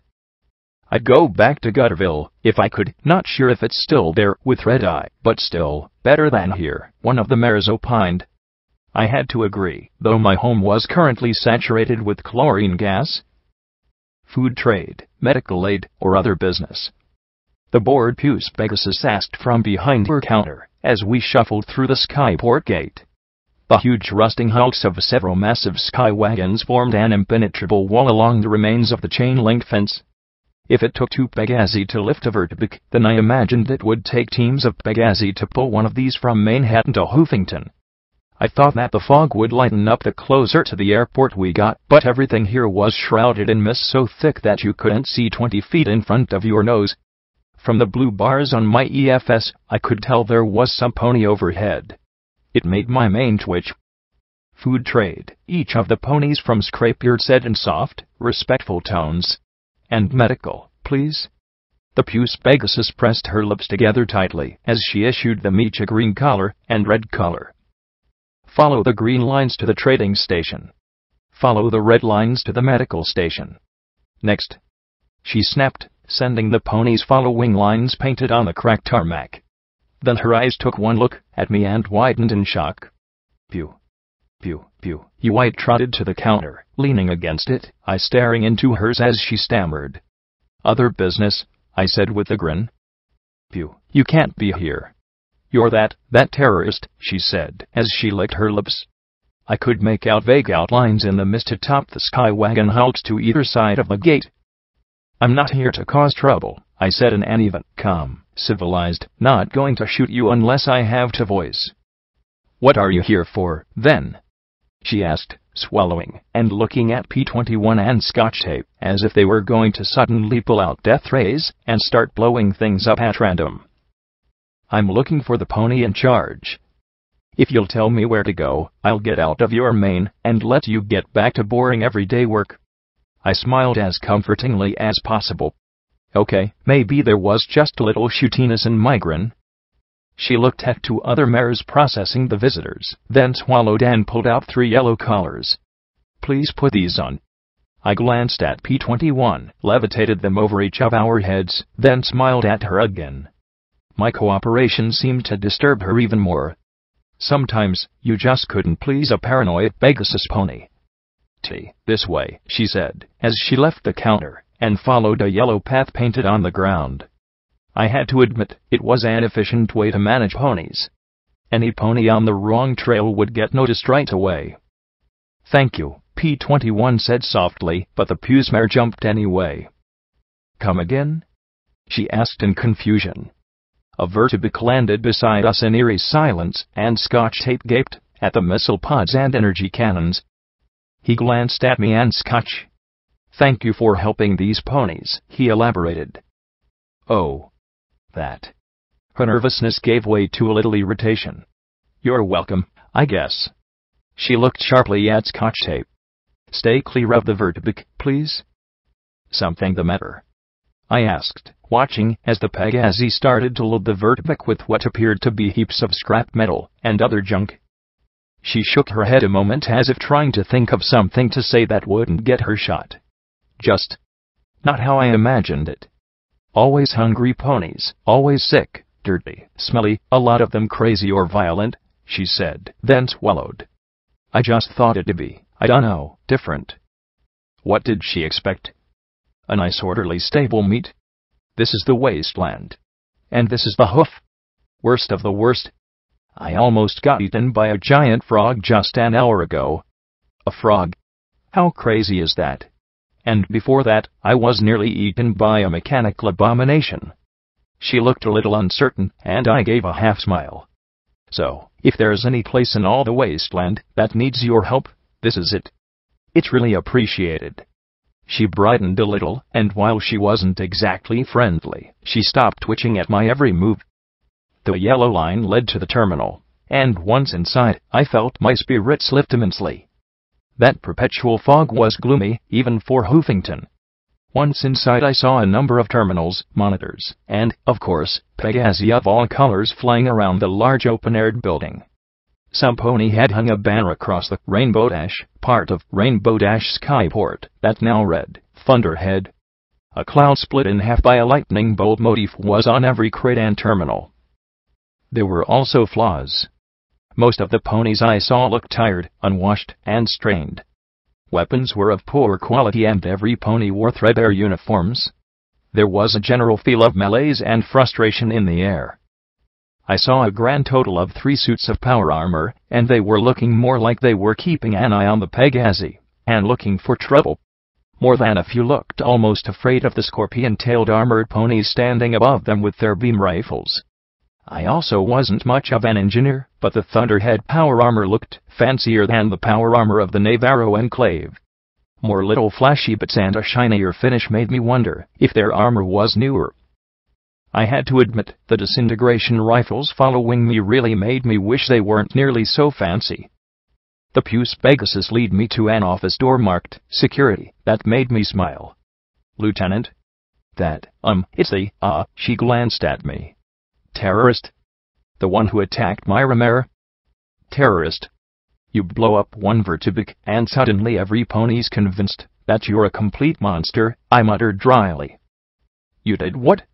Scotch Tape and P-21 asked in unison. Didn't I tell you about that? I blinked at their surprise. Then again, with everything I had to tell him earlier, I might have left that little detail out. They shot first, do you know? I was merely defending myself, I said primly. Funny. Didn't you geld a buck, defending yourself? P-21 asked. Scotch Tape gawked, covering her mouth with her hooves as she blushed and started giggling. I tried to maintain my dignified posture. That was different. I was drunk. And singing. I got carried away. You do that a lot, a mare said from within the office.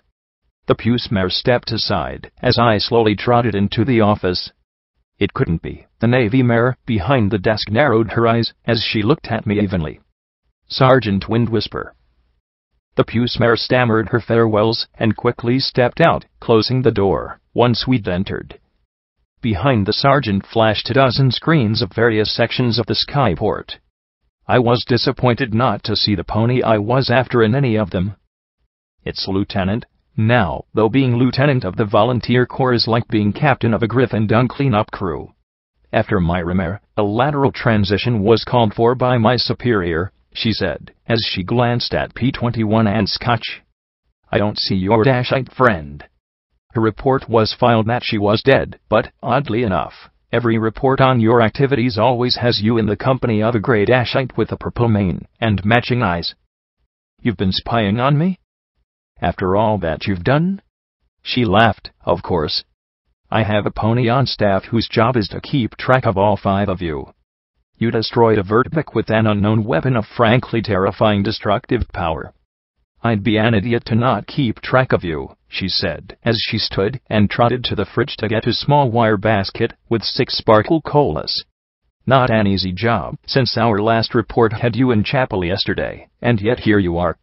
I'm dying to know how you and that Dashite traveled without being detected, she said, as she passed out one to each of us.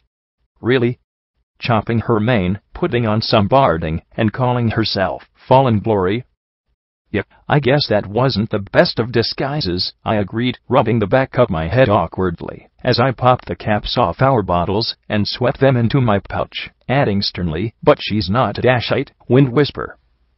She's still loyal to the Enclave. I looked at her steadily. She seemed to be staring at me. What? She frowned as she rolled the bottle back and forth between her hooves. Nothing. You just seem different. I wondered if it was the mud, the fact that I had more scars on me than a masochistic raider, or the leech holes chewed in my armor. It's the eye. Once you lose an eye, it throws everything off, I replied with a snort. The corner of her mouth twitched in a half-smile. Not that. When we first met, I thought you were an idiot. Can't imagine why, P-21 muttered. And now? I asked. Now, I can almost believe what that radio personality said about you, she said, as she leaned back a little. Habazawa. What did DJ Pont 3 say about me? When? 2 days ago, she replied, looking surprised that I didn't know. It wasn't like I always kept my radio tuned to the station.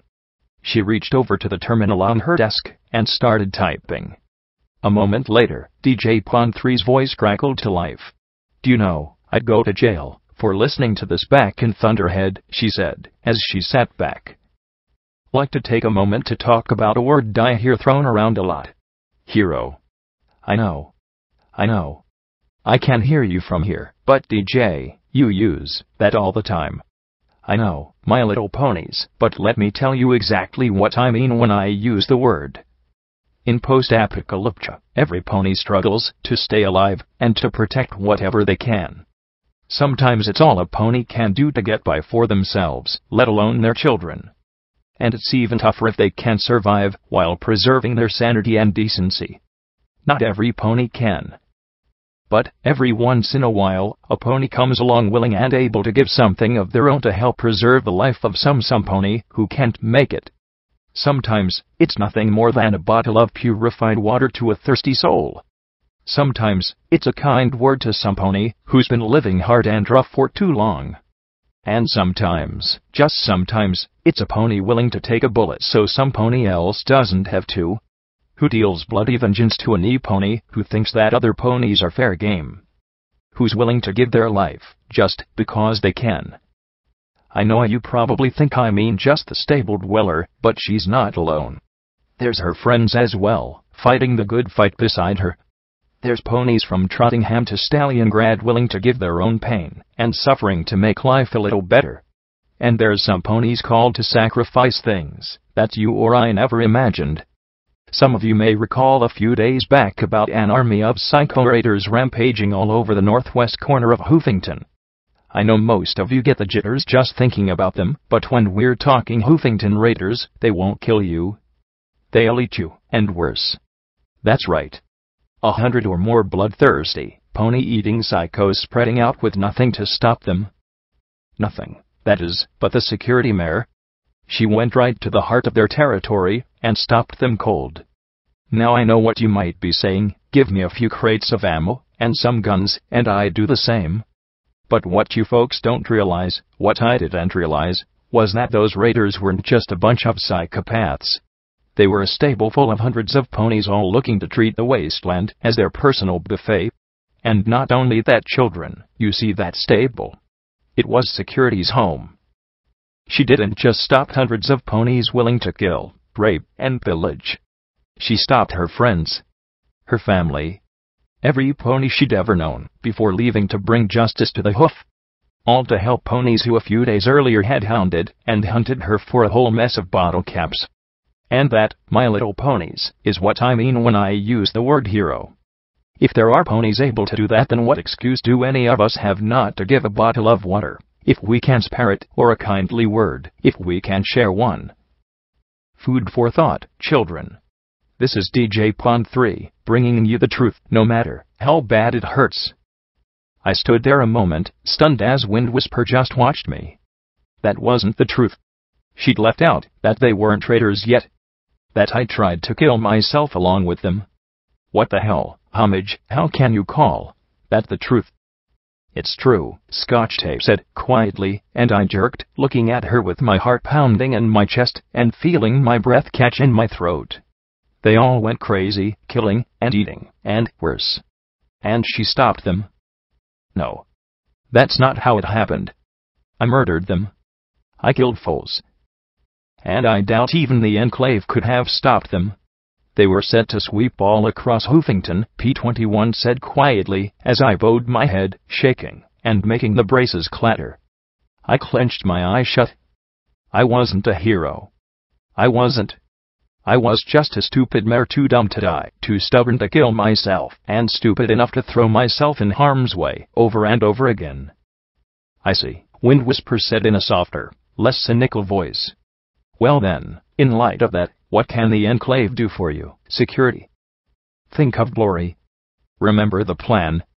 Pull yourself together, and do it right for a change. I fought to get my heart and breathing under control, but the organs weren't quite working like they should, as I looked at the blue Pegasus in her black uniform. My friend is hurt. Badly. She lost her wing. Impossible. Wind Whisper blurted, looking disturbed, her own wings fluttering a little behind her as she scowled at me in disbelief. You'd need a chainsaw or something to, and her disbelief fell away as my eye drilled into hers. I remember a Pegasus at my mare missing her wings, I said slowly. So don't tell me it's impossible. Wind Whisper frowned at the mention of the airbase, but also absently stroked the tip of her wing. I apologize. It's just not something a Pegasus wants to think about. No different than a unicorn losing her horn, I replied, feeling a belated stab of guilt to Rose's. P21 glanced at Scotch tape. I'm so glad that Earth ponies like us have nothing integral to lose. That drew a little snort from the olive filly. She's hurt badly, and I need some way to help her, I said softly, trying to keep my command civility. Do the Enclave have any way to restore a wing? The question seemed to almost nauseate the navy blue Pegasus. Maybe in the tower. But that's only a maybe. Usually, a Pegasus dies before their wings come off. I only know one mare who's ever lost her wings and lived to talk about it. I felt a stab of hope, but it died at the look on Windwhisper's face. She killed herself, stepped off the clouds. She gave one last shiver and shook her head. I'm sorry, Security. I don't think I can help you. I'm sorry. Yes, you can. My tone broke no argument as I stared at her. I need to find a particular Pegasus. I can't believe there wasn't anything she could do for her, P21 muttered, as we left the skyport. I'd felt my spine itching the whole time the power-armored ponies watched me. Most of the volunteer corps appeared equally relieved to see me go. You heard her. Pegasi just don't break their wings. They must have used a chainsaw on that poor Mare pony's wings. I shivered, glad I'd fed Minty to that traitor, and wishing that I could have added light hooves as well. Still, hopefully I'd get to take care of that soon. At least she told us where to go. Scrapered. Only 2 miles, too. He looked at my legs. How do you feel? Sore. These braces chafe, I muttered, then flushed as I looked at him. But you know that, don't you?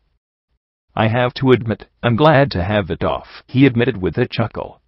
Funny, but the doctors seemed surprised that I didn't have a problem with that booth. Get magicked up and get out.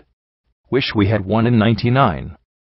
Scotch Tape didn't seem to share his carefree feelings on the subject. Indeed, she looked horrified. I didn't like it, she said grudgingly, shivering. She caught my concerned look, and her ears folded back.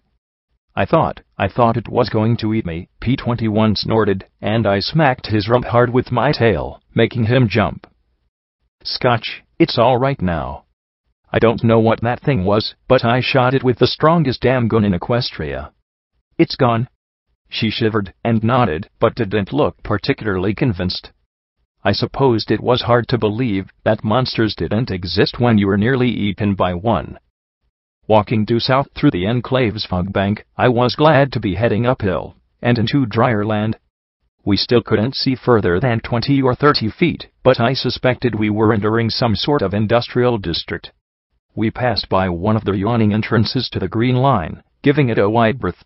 There were tons of railways here, and rusting train cars had dumped heaps of black rock all over the place.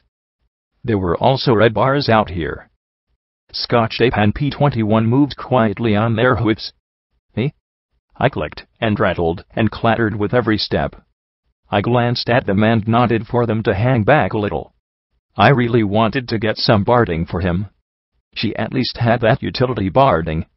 Softly, I started to whistle about cleaning up winter, as I trotted slowly towards the bars. The bars moved in the fog, fanning out along the train cars. I heard hooves tapping softly on rusting rooftops, as I whistled to myself like I didn't have a care in the world. The fog swirled around my hooves as I took step after clicking step. I saw the vague shapes in the mist. I was completely and totally surrounded. You there, a mare said from the fog, throw down your weapons. You have been selected to serve in Red Eye's glorious rebirth of Equestria.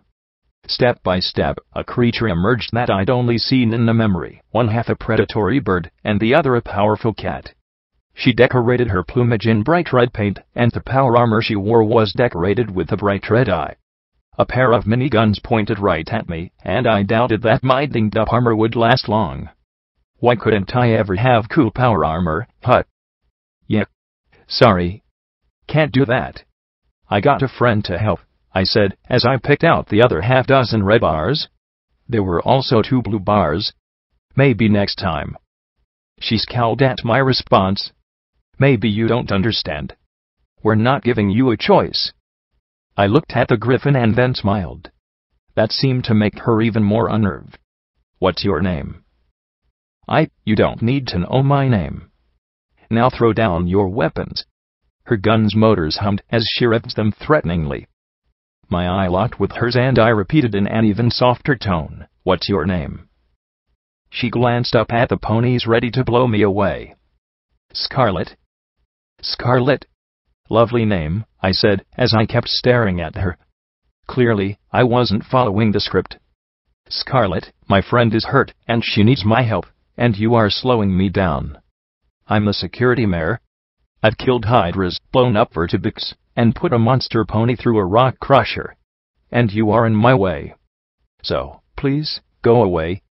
I glanced to the side where P-21 peeked out from under the train with persuasion grip tightened his jaws.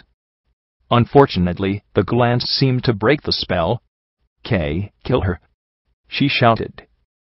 At that, both of us were blasted by 3 bombs set around us as her paired stream of rapid-fire death went high and wide.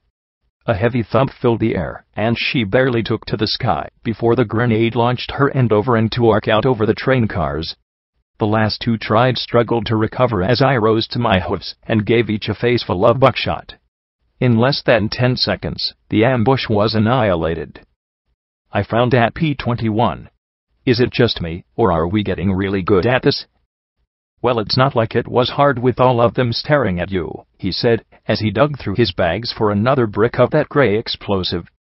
I trotted to where Scarlet was starting to pull herself out of the heap she'd landed in. You are dead, so, she said as her blasted armor smoked. The minigun motors ground horribly as they jammed. The griffin's red eyes went wide as I pressed the shotgun to her chin, and she gulped. I'm not an executioner, I said softly, I just want to help my friends. You've slowed me down.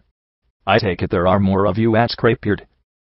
I won't betray Red Eye, she stammered as she clenched her eyes shut. I could tell she was expecting imminent death. I could hear the cards.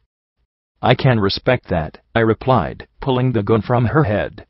If she was really willing to die rather than tell me, I wasn't going to be able to force anything out of her. Besides, she'd already told me what I needed to know. Her eyes looked at me in shock and disbelief. Then I smiled. But I can't have you follow me, either. 5 minutes later, we continued on our way.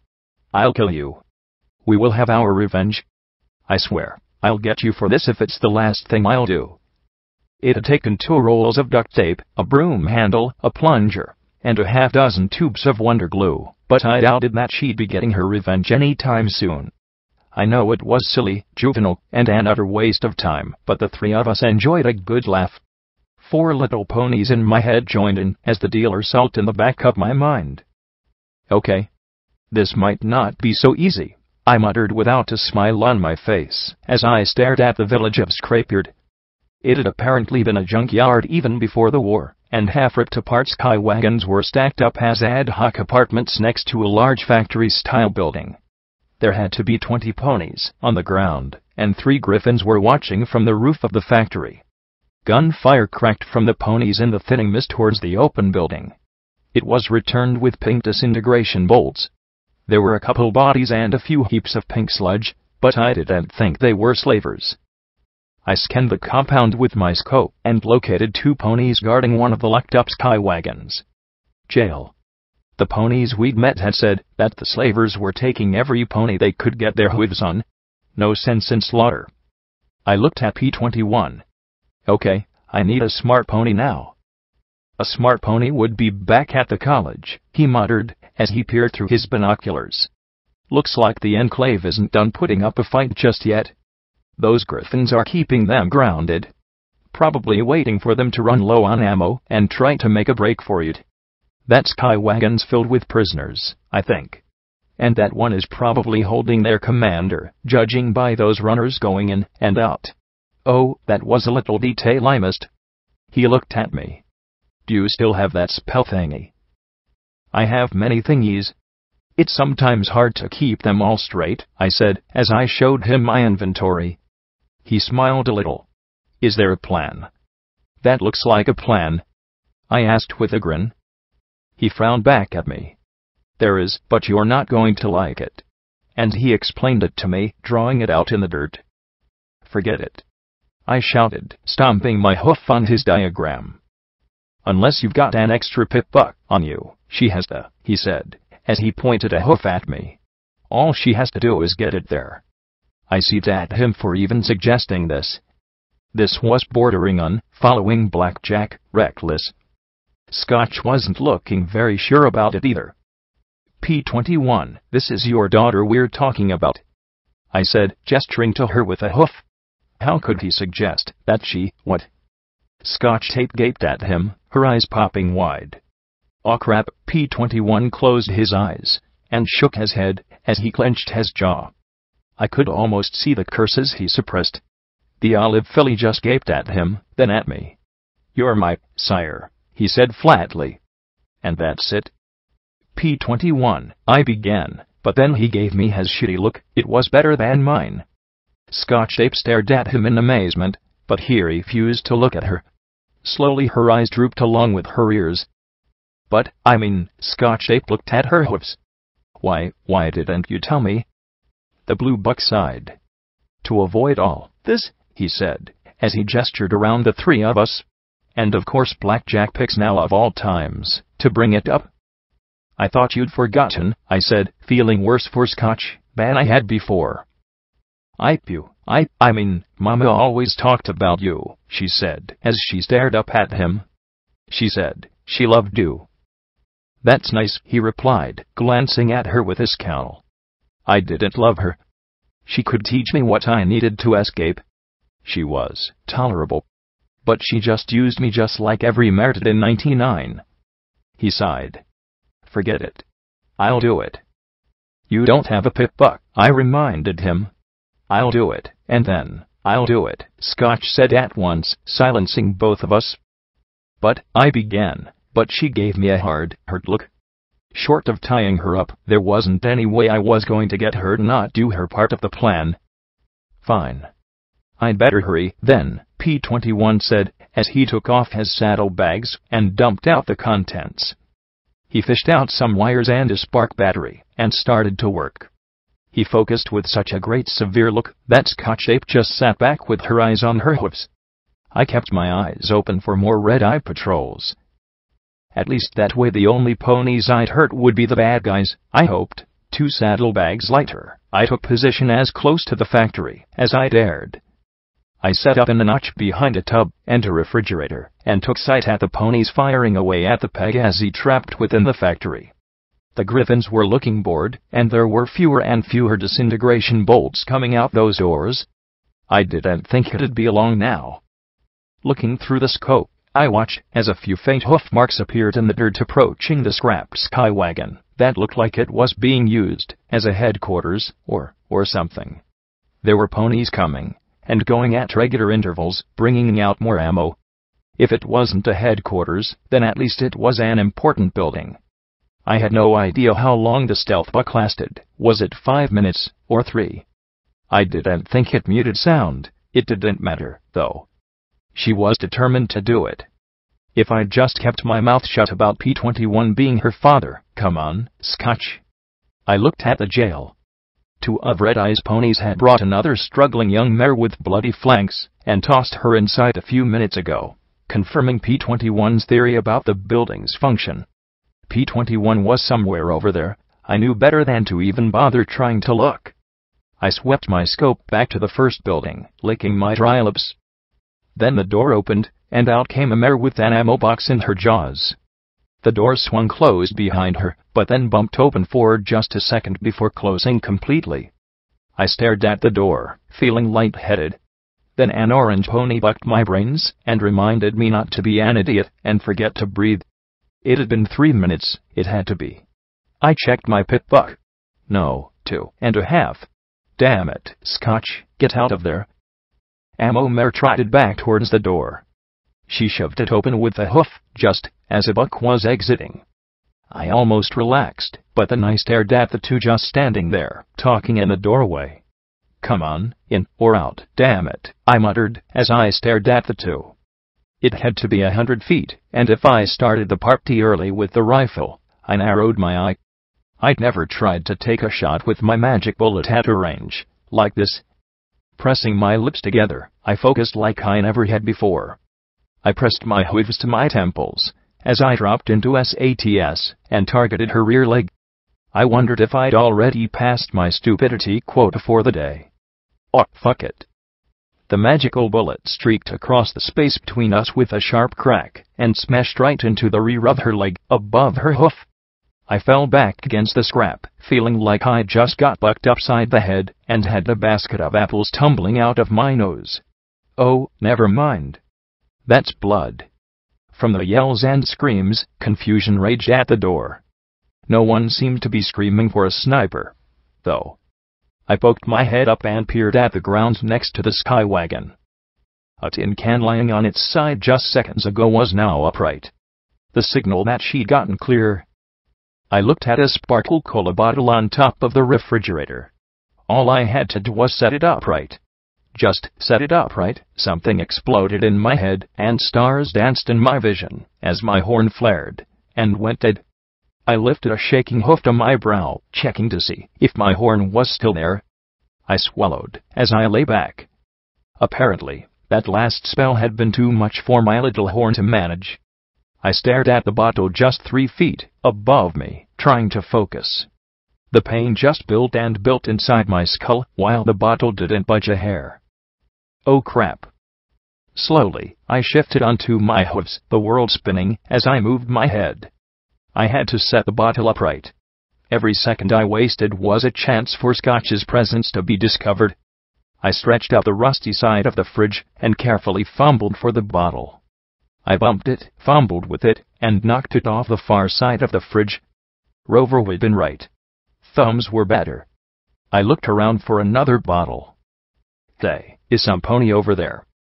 Oh, crap, I fumbled with the rifle, trying to get the mouth grip out and in my jaws. Ugh, when was the last time I cleaned this thing? My jaw struggled to keep it steady as I propped the rifle on the bathtub, steadying it with my forehooves. How the hell did Lancer do this?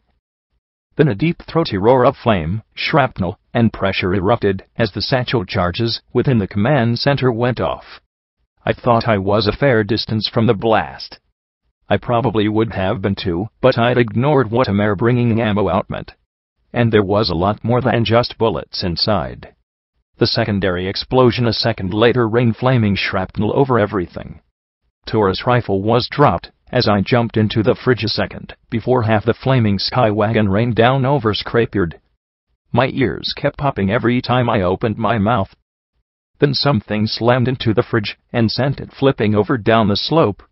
With a crash, I was flung flat on my face surrounded by at least a dozen stunned and concussed ponies in a very bad mood. I rose to my hooves, staggering stiffly on the braces. Then I pointed my hoof at the lot of them. Pew. You're all under arrest. Drop your guns and weapons and lay flat on the ground. I stared as hard as I could, willing their surrender. The moment lasted for all of 3 seconds. Kill her. Fine. My horn fucking hurt as it refused to drag out vigilance. Something snapped inside me. You fuckers are keeping me from glory. I screamed and, braces or not, charged right into the nearest spear-wielding pony. I didn't kick or bite her. Instead, I threw my entire body at her and bit hard on the haft of the spear as we went down together. Her teeth were rotten brown lumps. My teeth had the benefit of modern dentistry. Twisting hard, I tore the spear from her grip, rolled atop her, and drove the tip under her jaw, putting all my weight on the haft and driving the tip out by her ear. Twisting, I yanked the spear free as she thrashed and screamed. No time to finish her off as I rose, barely setting myself for the charge of the next 3 ponies. The first caught the tip in her chest, my shove driving it clear into her sternum, as her momentum impaled her on the shaft. Then I was the pony slammed off my hooves by 2 earth pony mares far better suited for fights like this. I bounced across the field as more ponies came around to pony pile on security. My mouth burned as my teeth clenched down on a smoking piece of skywagon and slashed it across one mare's face, while my horn failed over and over again to do something as simple as draw a pistol. The mare yelled as her partner jumped on my back, driving my rump to my hocks as she stabbed at my shoulders with a carving knife. The plates kept the edge at bay as her head jerked again and again. I threw the scrap at the mare before rolling and thrashing wildly. Either she'd gotten lucky, or I just impaled myself with that roll. Either way, my left shoulder burned horribly as I knocked her free. I twisted my head, barely caught the handle with my teeth, and pulled it free. Oh, now I was bleeding too. Well, no time to worry about that now. I fell atop the tossed mare, ramming the carving knife into her windpipe, and tearing as hard and brutally as I could. Something arterial split, and hot blood spurted across my face. I grinned despite myself as I felt my own blood running down under my barding. They were getting the message. Unfortunately, it was the wrong one. Shoot her. Some pony yelled, and from the shotguns and rifles being lifted, they were happy to do so. I screamed around my clenched teeth as I staggered at the face-cut mare, throwing my hooves around her and jamming the knife into her shoulder. I wasn't trying to kill her, yet. I twisted as hard as I could to put her between me and her compatriots as they opened fire. She screamed. There might have been a stop involved, as I fought to keep her upright. Shots that penetrated her thumped off my barding as they sprayed lead at both of us. New holes opened in my hide as she finally went limp and fell out of my grip. My armor glistened from the blood of 3 ponies covering half of it, and my eye glowed as if I could annihilate them with my glare alone. They stood in an arc before me, staring in horror as I rose. The braces binged beneath my barding as they gave way. Only the broken remains kept me upright as I stood there and bled. You can't kill me, I bellowed each word at them as they scrambled to reload. The griffin begged to differ as she flew over me and drew a line across my rump with her minigun. I sat awkwardly as my legs shook. My horn flickered as it fought to pull out a weapon. A healing potion. Something. I clenched my eyes shut. I was going to fail. She was going to be trapped on the ground forever. Because I wasn't tough enough. Wasn't good enough. A second line drew over my shoulders, and only my locked limbs kept me upright. The griffins were hovering over me now, interested in just how long they could draw out using their miniguns before I expired. They were reloaded. They were ready to put down the crazy mare that defied them. I took the deepest breath I could and screamed out, "Glory!" Every eye was on me. Every eye wasn't on the factory. Then one griffin melted in a flash of pink goo, as a trio of Pegazi, ending Dan-pitted armor flew from the factory, and sprayed pink disintegration bolts and slicing red beams. From the opposite side came a roar from 24 recently freed ponies armed with every weapon we'd picked up. They closed on both sides like a manticore's jaw, a griffin falling from the sky with her feathers aflame while another was blasted from the sky by a grenade shot that bordered on art. One mare bleeding to death was forgotten as they scrambled to their own defense. I felt my body giving out as my useless limbs fumbled weakly for a healing potion. I managed to get one out of my bags, but the glass bottle slipped out from between my bloody hoofs and landed before me. I fumbled with it, the broken braces fighting me as my softened bones bent. I slowly started to fall over. I couldn't die now. I still needed to help her. And Lacuna. And Rampage. Every pony. Death could wait, damn it. But my body couldn't keep up anymore. Looks like I didn't need to worry about that taint, after all. Then 2 hooves pushed me back upright, the pain on my shoulder from the shove snapping me back from the fuzzy blackness. Hang on, Scotch Ape said through the sounds of the battle around us. She grabbed the bottle in her mouth and flipped it into her hooves, biting the stopper and pulling it free before holding it to my lips. Here, she shouted, and I drank the milky purple potion. I wasn't sure how much it helped, but I wasn't feeling any better. Let me get another, Scotch said as she dug at my bags. But I sighed. Sorry, Scotch. I shoved her away as one of Red Eye's raiders charged with a spear, the tip cutting the olive filly's flank, as it punched through my failing armor and drove deep into my side. "You die." "For Red Eye." The mare screamed before biting the heftuplet out, determined that if they were going to die, she'd take me with her. And the filly as well. I bit hard on the spear in my side, jamming it inside me. She might kill me, but I wasn't going to make it easy for her. She wouldn't kill any pony else for as long as I was alive, even if that was just for a few seconds. Get clear, Scotch. Sorry I didn't tell you about P21 sooner. Sorry, Glory. Then there was a loud bang beside me. Scotch Ape stared in shock at the hole that had opened in the mare's neck. The mare released the weapon, staggering away. Another 12mm hollow point blasted out another bloody chunk. Then a third, and the mare fell limp beside me. I slumped over as I saw something die inside the T-lies behind Scotch's goggles. "Sorry," I murmured softly. Then she noticed me, and the gun tumbled into the dirt. "Blackjack. Please don't die." She begged around her tears as she grabbed the spear in my side with her jaws. "No, don't pull," but then I felt it pull out as I fell on my side. Then she was pouring healing potions down my throat as fast as she could pull the stoppers. I think I just about cleaned her out as the fighting slowly died around us. She cradled my head as I started up at the sky, really wishing I could look somewhere else. "Did we win?" "We won," P21 said. Slowly, I looked at the dozen or so ponies still standing, at the bodies of Red Eye's ponies laying amid smeared heaps of pink goo and piles of ash. Two Pegazi stood apart, seeming at a loss for what to do at this moment. They kept their guns pointing in my general direction as I gritted my teeth and shifted slowly onto my hooves, the broken braces struggling to keep me upright. "Blackjack, what are you doing?" "Wait and rest," P21 said, as he tried to push me back down. "No. I need to talk, now, before she flies off." I took step after step towards her. I tried not to have my shooty look, but after being nearly painted in blood, I supposed any look of mine was pretty creepy. P21 kept me on my hooves as I swayed, and then sat down hard. "Hello, Dusk." She tapped the side of her helmet, the armor retracted, and her dark eyes stared at me suspiciously. "How did you find me?" "Wind Whisper," I replied. "Luckily, you were nearby." I took a deep breath. "You owe me." "Agreed." "We could have," she began, but then she looked at all the ponies lying around me and glanced at her companion. Her lips twisted sourly, and she shook her head. She sighed, narrowing her gaze as she glanced at me. "I guess I do." I nodded once. That was one hurdle I was glad to be past. "You can repay me easily."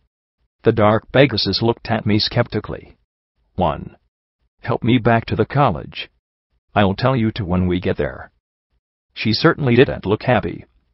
Right now, she probably could have turned me into a glowing pile of goo. Heck, right now, I was so shot up that a hard sneeze would turn me into goo. "All right. But how are we supposed to get you there?" she asked with a small frown. I glanced at their equipment. "I thought they called it power armor." "Not pussy armor," I replied.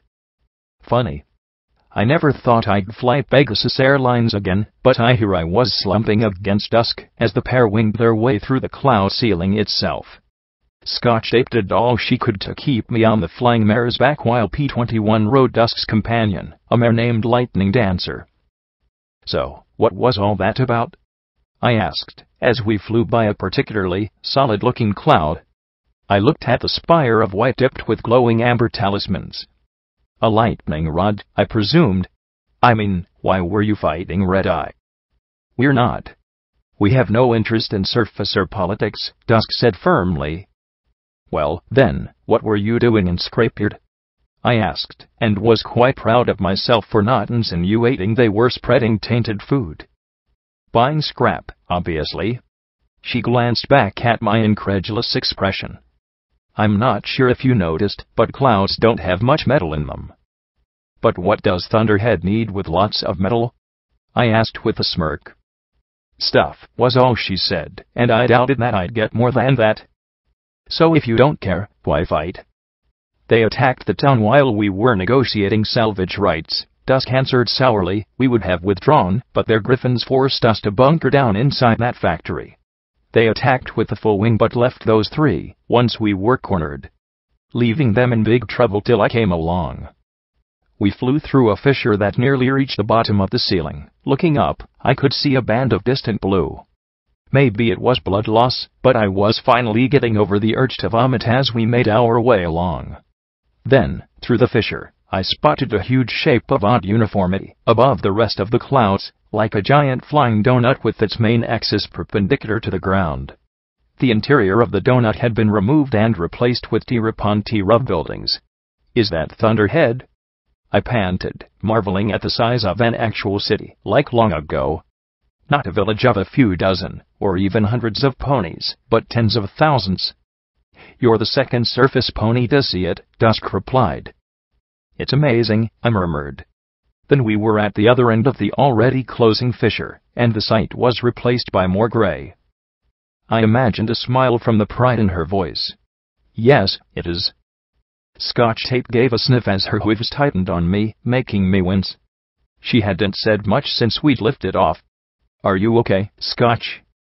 Yep, I'm fine, she murmured in a perfect, not fine, voice. What is it? I asked. She sniffed, pressing her face to my bloody, stiffening mane. I killed a pony. I didn't even think about it. I pointed, and she shivered behind me. It wasn't like shooting the robots. I'm sorry, I said quietly, thinking back to that traitor I'd killed with the broken tip of a rusty knife. I'd been so carried away that I'd never thought about it. I know it hurts, I said softly, reaching to pat her with my floppy hoof. It'll always hurt. It never gets any easier. That's not true, Dusk replied evenly. I really wished I could have smacked the Pegasus without falling a long way to my death. Once you've killed enough ponies, it's easy. Pull the trigger, and did, she said quietly, and for a minute I thought that she decided to stay silent for the rest of the trip. She did, after saying quietly, you kill enough ponies, and you can kill any pony. I slowly opened my eyes, looking at an oddly familiar filthy ceiling. If this is the afterlife, I'm not impressed, I murmured, trying to shake chlorine dreams. Slowly, I started to rise, and then my body gave out and I fell back against the gray sheets. The windows were dark, night, or close to it. It had been a busy day, and I wasn't even halfway done. I must have passed out on the flight back. Slowly, I rolled onto my belly and looked back. The bullet holes were gone, only Leo's scar remaining. I still felt off and sore, but whether that was from taint or injury, I couldn't tell. I suspected I really owed the collegiate. I also doubted that they were healing me out of the kindness of their hearts. Congratulations. You've set a brand new record, Trixie said, as she trotted in, her horn glowing, as she lifted the clipboard in front of her. Punctured lung. Torn muscle. 32 different gunshot penetrations. Probably a nasty case of magical burnout. 2 liters of blood lost. Lune only knows how you didn't die from shock, and the first pony in history I think to go through the autonomous healing booth 3 times in one day. She adjusted her glasses. Do you know what this means, don't you? Hut, I muttered, as I looked over at her, unlit cigarette dangling from her mouth as she looked dully at the clipboard.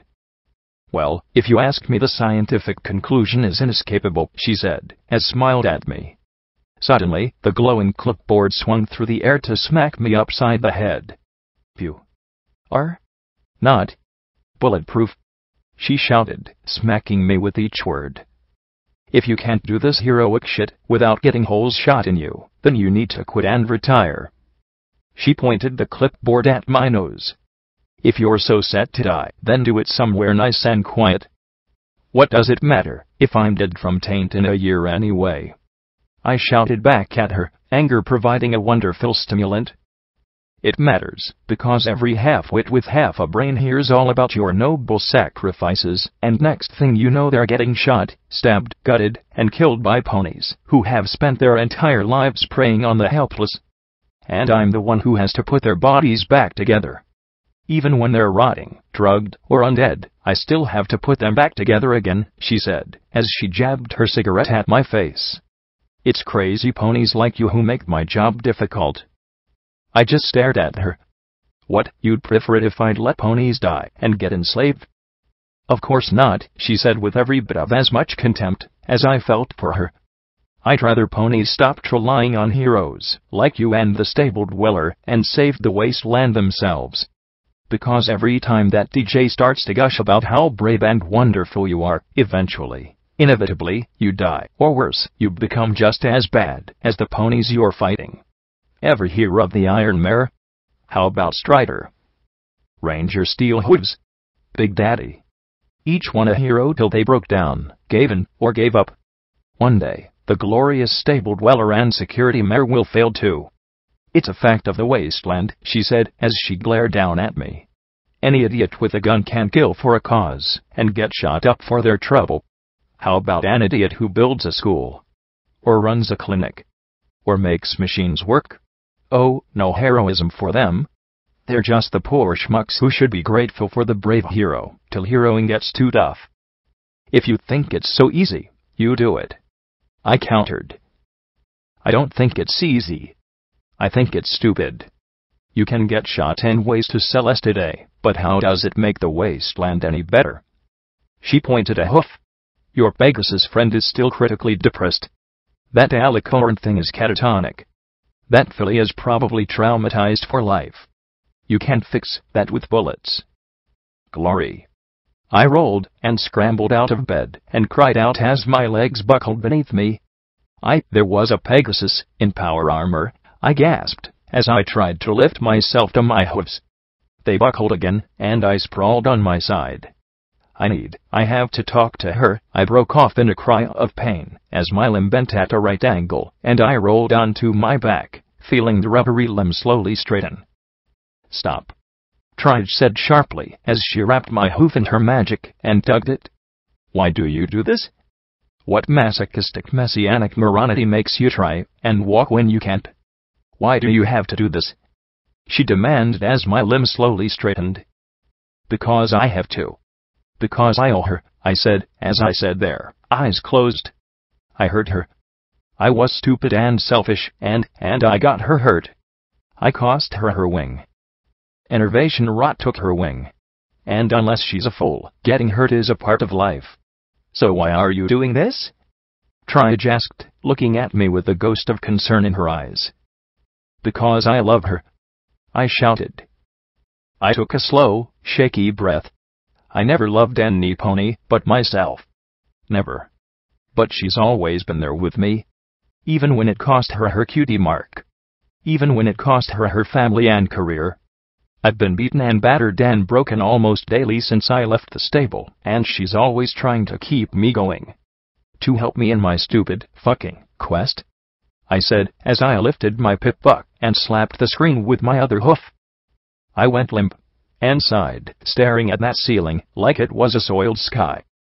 EC1101 is meaningless to her, but she still believes in me enough to help me crawl along no matter how much it hurts her.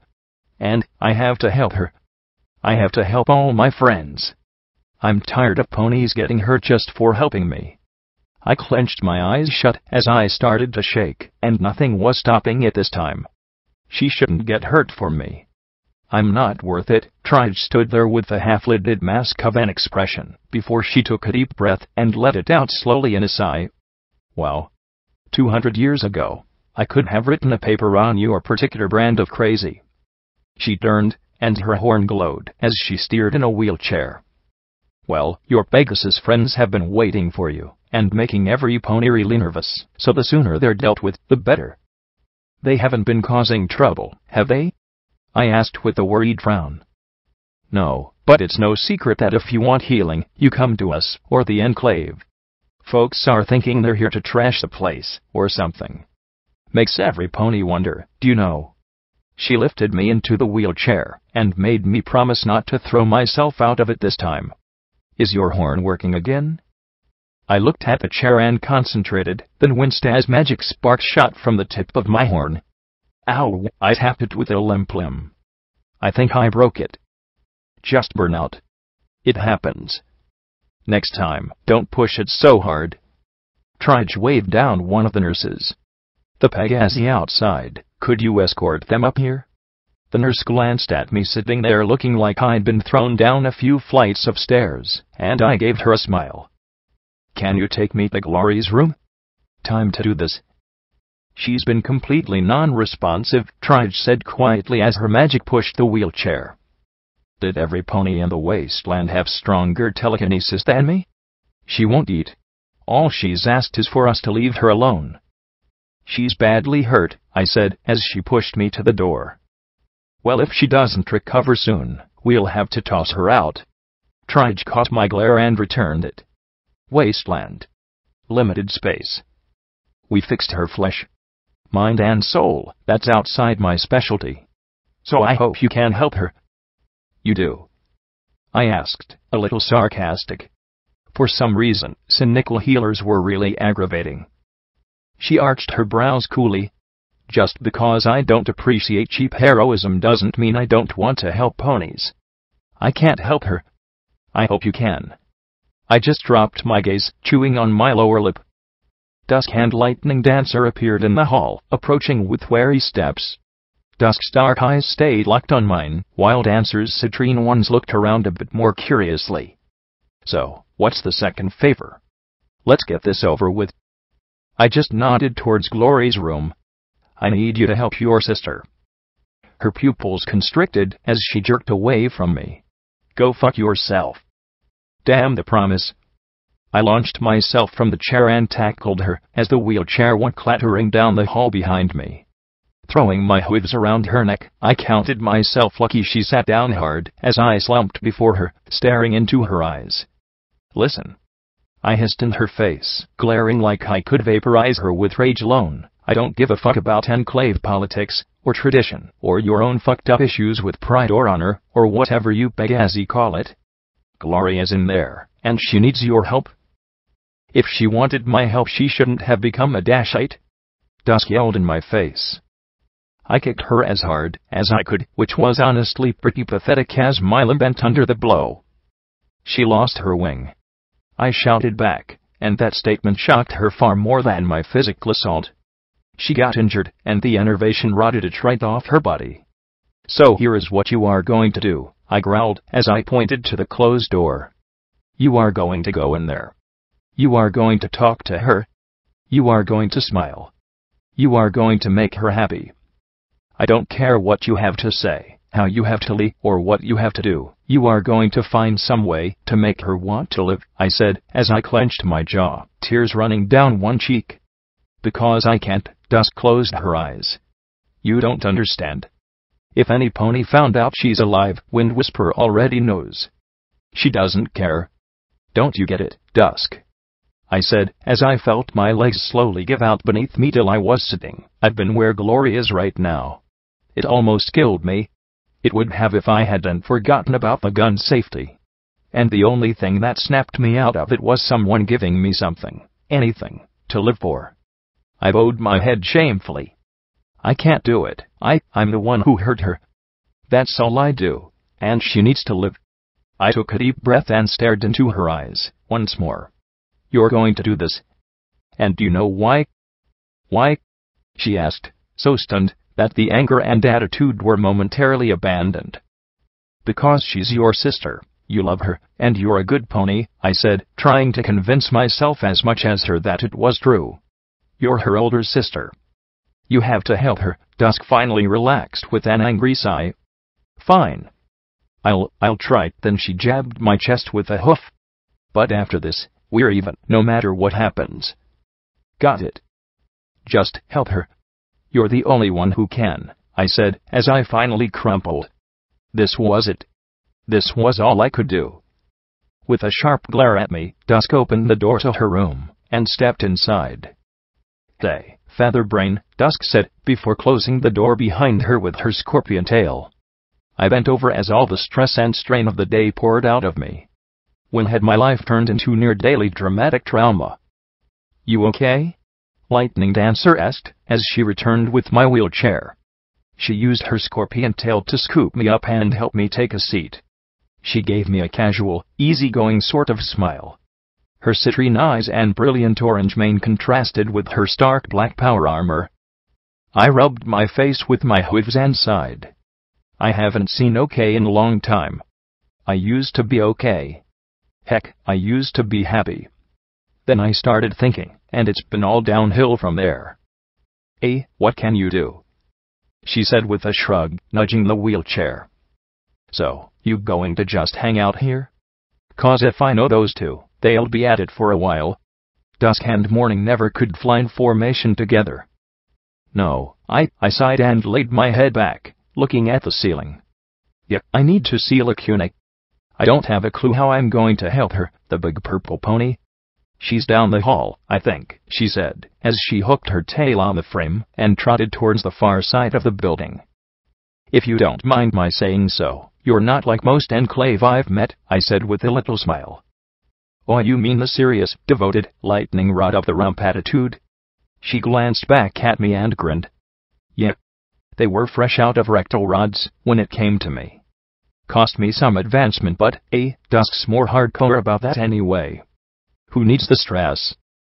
I stared at her for a moment. I'd almost forgotten what carefree looked like. I envy you. Her brows arched in surprise, and I explained, you just seem happy. I used to be like that, but now everything's gotten weird, pew. And Dusk, the yellow mare, chuckled. Well, don't worry about it. Dusk is always a hard ass, especially when it comes to dashites. The only time she actually unwinds is in bed. Usually takes a good licking, too. I blinked, and flushed a little. You and her? Glory had mentioned something about being like her sister. Dancer just grinned. Is this going to really cause problems for the rest of her family? The orange Pegasus arched a brow, and I elaborated, I mean Glory being alive and branded.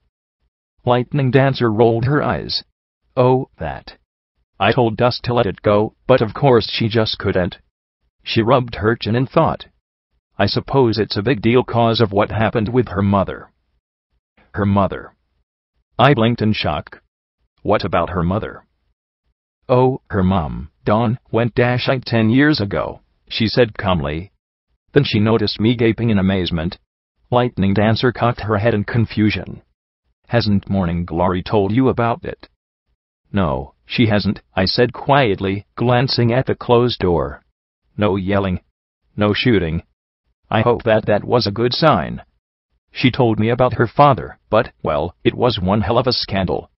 It started when Thunderhead was attacked by Fiend Fire. He's the only dragon who actually managed to damage the city. During the fight, both her dad and the dragon fell to the surface. He was found by a surfacer Pegasus. She came back with him. Oh, but wasn't that a load of bad wind? You mean her mom wasn't enclaved? Nope. She seemed amused by my surprise. What? It happens. Sometimes dashites have foals, or you'll get a throwback, or something. Most of them last long enough to fly up and get hit by a lightning rod. She gave a shrug. For the best. This place has so many diseases and mutagens, well, I had to get 24 shots just to be down here, and I'll have to be in quarantine for a month before they let me back up top. But he brought her back, and threw all his weight around to bend the rules. Once medical cleared her, they got married. The Dragon Slayer and the Surface Mare, she said with a sigh and a shake of her head. But she went dashite? I asked. Dancer nodded, looking a little uncomfortable. Why? Well, Dawn was always funny. I mean, she never really fit in with Thunderhead society. She was always talking about how much we could help, and telling stories about the surface. Some pony actually took a shot at her at a speech she made at a university. Finally, some pony planted a bomb in their home. Didn't kill anyone, thank goodness, but soon after that she went back down. Huge disgrace for her family. She looked over at the closed door with a worried frown. Hit Dusk hardest, I think, being the eldest. We were both finishing school when her mom left. Council Buck's wife going dashite, it was pretty bad for her family for a while. And Morning Glory? I asked, as we reached the room. Lacuna stood as still as a statue in the corner. She was hurt more than angry. I mean, she was just a filly, and suddenly her mom was gone and every pony was calling her dad a traitor. I think she believed in her mom, and dusked it. And what happened to her mom? It's a big wasteland. Who knows? Lightning Dancer said as she looked at Lacuna closely. So this is an alicorn hut. Never seen them around the hoof before. She hovered in front of her, frowning. Then she wagged her head back and forth. Wagga wagga gay, she said, her tongue flopping back and forth as she rolled her eyes. Then she followed it up with 3 more goofy faces before her citrine eyes widened. Oh, she is so out of it. Out of it, I frowned up at Lacuna. Maybe that's what happened to her. Lightning Dancer looked at me. This is a unicorn thing, isn't it? Something like that, I muttered, wondering just how I was supposed to do this. Can you boost me up? I need to touch horns with her. It was a shot in the dark, but it was the only thing I could think of. Isn't that unicorn for play? She grinned as her tail wrapped around my waist and lifted me up on her back. Her wings lifted to keep me steady as I stretched up and touched my horn to Lacuna's. I had no idea if my horn would even work in the middle of burnout, and looking into her empty eyes didn't build confidence. Nothing. Come on, Lacuna, I know you're in there. I tried to concentrate, but there wasn't even a flicker from my horn. There had to be something, some way, to make a connection. Something that linked us. Then it came to me. I closed my eyes as our horns touched and began to hum. It had only been 2 days ago, but it seemed like forever. Softly I hummed the notes she'd played in Starhouse. I felt a tingle in my horn, and the world fell away. Oh, I stood on a black plain, the ground scour there of everything save shiny stone. A gale tore at me in one constant and unending gust. Only the stones provided any respite from the storm that cut at me with every second. The stone itself had been eroded in 2 drawn-out spears of glass that shattered with the slightest pressure. In the distance were the black spires of Hoofington. I could hear the screaming from here. I couldn't tell if it was the wind or something else. Embers were swept along in the gale, but I had no idea what their origins were. Everything was rendered in shades of gray, and I took a look at myself. Instantly, I wished I hadn't. My body was translucent white, but there were black blotches that seemed to crawl and creep slowly within me. Okay. Freakiness established. Now, where was Lacuna? I trotted across this hellscape for who knew how long before I spotted them. A tree. A street lamp. A chapel, one that I knew. Slowly, I approached the building, my normal colors returning as I stepped inside. Something was definitely off, though. Things seemed to blur and run together in the corners of my vision, and only come into focus when I looked directly at them. The building seemed off as well, larger and better built, and I recalled. It was late, the room lit only by candles, and the city glow through the window. Sweet Celestia, please forgive me, for I have taken the life of another. Dearest Luna, please forgive me, for I have taken the life of another, a young mare whispered as she sat on a small pillow beside me. She was jet black with a Security Mare coverlet candle. She rocked slowly back and forth, head bowed, as she murmured the lines over and over again. Lacuna? I asked softly as I stood beside her. No response. Then I reached down and stopped her rocking. She blinked, then slowly looked up at me. Who are you? You shouldn't be here. The chapel is closed until the goddess wishes to return. The gale outside made the building rock and creak. This isn't real, is it? She shook as she dropped her gaze to her hoofs.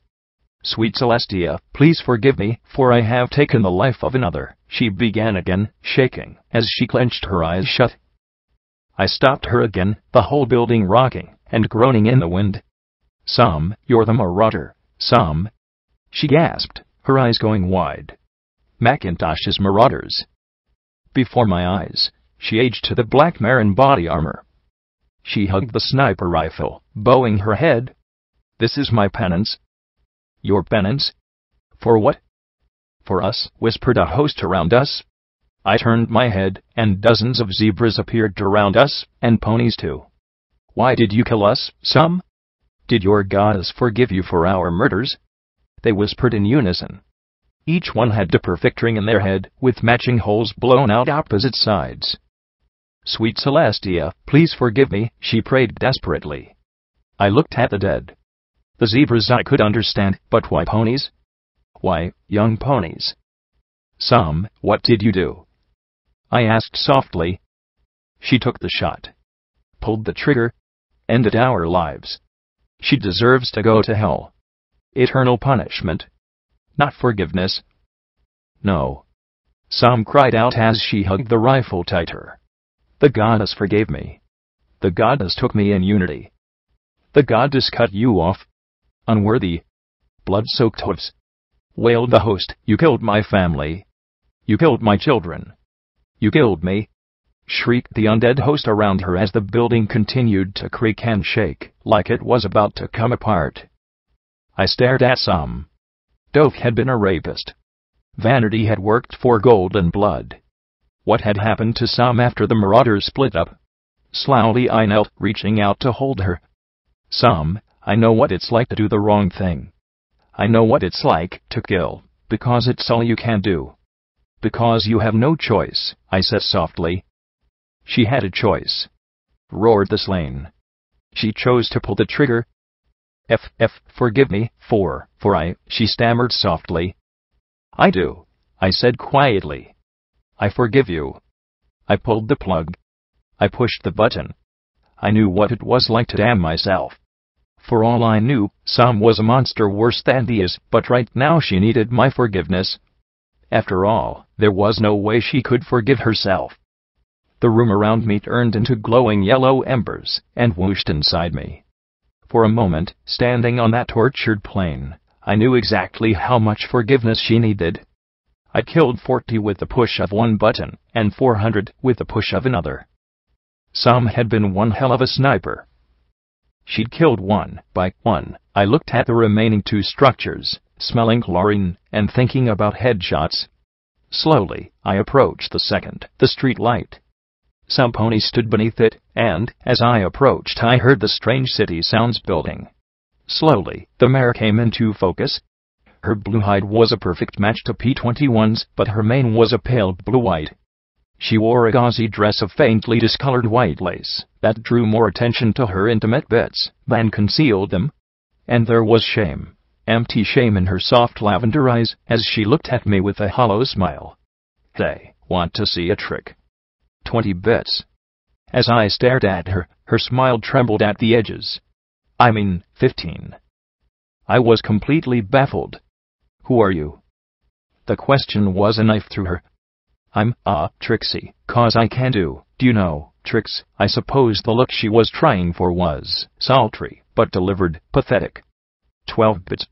Please? Trixie. Who the hey was Trixie? I opened my mouth, reconsidered, then forced to smile. Sure. I never saw a unicorn look so relieved to earn so little. I'd found that many bits just sorting through the trash. Thanks, Pew. Do you know, I'm really good, so maybe you might, pay more? If I am, Somehow, it didn't seem to register that I didn't have any way I might be keeping money on me. Either she couldn't tell in this memory projection, or she was just really bad at this. She led me to a nearby motel just down the street. Rent's due, Trixie, the sour lemon buck said without looking up from his television. Better fuck a gold mine out of her. I wanted to shoot him right then and there from the shame on her face. But she didn't say a word. No comeback comment. Nothing. From the shame in her eyes, it was clear she was hoping to get a gold mine out of me. So to speak, the dingy little room had the musky smell to it, and the soul bulb painted everything in amber. Still, there were posters on the wall, aged and delicate things showing a mare on stage, while bold letters declared, "Behold the great and powerful Trixie." There were pictures of her animating a rope, of summoning a swirling lightning cloud. I looked away from the posters to ask about them. She was trying to do a striptease, and was so bad at it that I hadn't even noticed. "So, do you like what you see?" she said, as she climbed onto the bed. I didn't. I didn't want to have sex with her. I wanted to hug her, but a hug would kill her. Still, I went through the motions with her. It wasn't good. This wasn't good. No amount of sex should have that many quiet tears. When we finally gave up and lay there together, she stared at my chest. I stroked her mane, it needed a good washing. So, again? Baby, she added as she dared to meet my eye. I killed her with a look. My expression crumpled her like a tin can as she shook. I'm sorry, she whispered. All I could be was kind as Trixie clung to me in that filthy room surrounded by walls of failed dreams. If things had been different, but I stroked her softly. I'd maimed her with my pity. Not even worth one bit, worthless. I knew that feeling. I knew what it was like to feel undeserving. Unwanted. Unneeded. To think my life amounted to just a legacy of murder and death. I cuddled with this strange mare, wondering who she was. How was she in this nightmare of lacunes? I touched my horn to hers. I don't think you're worthless, I whispered in her ear, kissing her softly. I wanted to take her away from here. Protect her. Prove her wrong, and find out about that mare in the pictures. But I was 200 years too late. The room dissolved in a cloud of blue sparks, and I was left on that twin scour stone. As they disappeared inside me, I felt the slow decay of a mare's life, failure after failure, till all that was left was turning tricks in a dirty motel room. I wondered what had happened to Trixie. Had she died in that place when the bombs fell? No, she must have survived long enough for unity, somehow. How else could she have been inside Lacune? I had self-loathing and self-worthlessness coiled inside me. I looked at the tree with trepidation. What was Lacune? A toxic dump. As I approached the tree, I saw it wasn't just a tree, but some kind of building. I ran my eyes over the sign out front. Ponyville Library. And the weirdness just keeps on coming, I said, as I took a deep breath and slowly pushed the door open. I would have loved to have seen something bright and clean. Really. But the library looked as if it had been ransacked. Dozens of books lay in disarray. Some piled in heaps, others scattered and dripped. Spike. Is that you? A mare called from the stairs as she walked down with slow, unsteady steps. The middle-aged mare levitated a bottle of wine beside her as her purple eyes narrowed, then relaxed. Oh, good, twilight sparkle. Gray shot through her mane in premature aging, and wrinkles were forming creases in her face. She looked tired. And drunk. If you're here to check out a book, I'm afraid you're out of luck. EC 102, the book review. All books are to be reviewed for appropriateness to the conduct and well-being of Equestria. She scowled at the empty shelves and dirty piles. I used to love this place, she said with a scowl before taking a drink from the bottle. I approached cautiously. Your Twilight Sparkle. The one and only, she said with a bitter twist of her lips, spreading her hips wide. Or a piece of her. The garbage that doesn't matter, she said, as she waved the bottle around the building. Nisendo psycho-illusory projection. Hut. I wonder what all this represents. Hut. The loss of my friends? My hypocrisy. She saw me staring blankly, and sighed. Figures, first pony I get to talk to, and she's a moron. Okay, that stung, but still. Getting pissed at a projection wouldn't help. Hypocrisy. She scowled at me. Oh, don't be stupid. I was the biggest hypocrite in Equestria. She pointed at a picture of herself hanging askew on the wall. Read.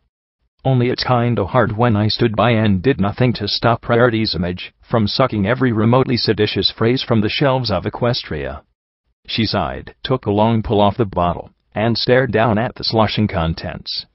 For 10 years I did everything I could to try and help ponies. Luna. Fucking Equestria. Every pony except the 5 ponies who really needed it. She took another drink and grimaced. Ugh, I'm glad I never actually drank this swill. Okay, this was approaching critical levels of hut. What do you mean? You mean, do you know you're not, well, real? I'm a part of a mare who was, and all this is a reflection of that part. That's all I am.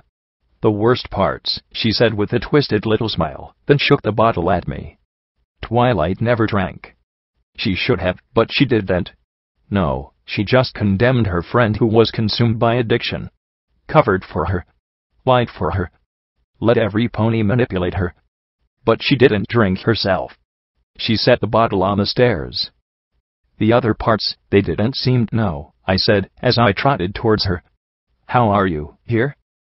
It's called poetic justice, she said with a snide little laugh. I'm getting everything I deserve. See, when I failed, again and again, to win the war for Luna, I got a little bit desperate. We were close to hitting the million mark for pony casualties. Fuck only knows how many zebras we'd slaughtered. Then True Blood came to tell me about a highly classified project. Chimera. She blinked and smiled. Do you know about it? But I didn't know about it. Golden Blood had shit going on that I couldn't imagine. It was crude and unfinished, but the second I read it, I had the idea, an army of alicorns. Unstoppable. I'd finally accomplished something. I perfected the impelled metamorphosis potion from Chimera's crude mutagenic gunk. Her eyes peered at me. I can see you've already had a dose of it yourself. What? I said, as I looked at myself, then at her. You call it taint, she said, as she slumped on the stairs. So even my crowning achievement is a grotesque failure. I frowned at the naked self-pity before me. This wasn't Twilight Sparkle. This was a part of her. The worst part. She looked up at the dirty ceiling. I found a mare I knew I could manipulate into taking it. See? I'm so much better than Rarity. I tricked mares into being my test subjects rather than use criminals. I located Trixie, who'd just barely clawed her life back together, and gave her an offer she couldn't refuse. Power. Glory. Fame. I might have thought I was helping her. Really, I was just the final nail in her coffin. I thought of the blue mare I'd laid with and couldn't argue. A mare in that state, so, what happened? Bombs fell. Every pony died, she said with a shrug. More specifically, they fell right in the middle of the test. But, good news, my potion worked. Trixie got her power, her glory, her fame, and, in thanks, she saved us by pulling us all into her, one after the next. Glued together in that being.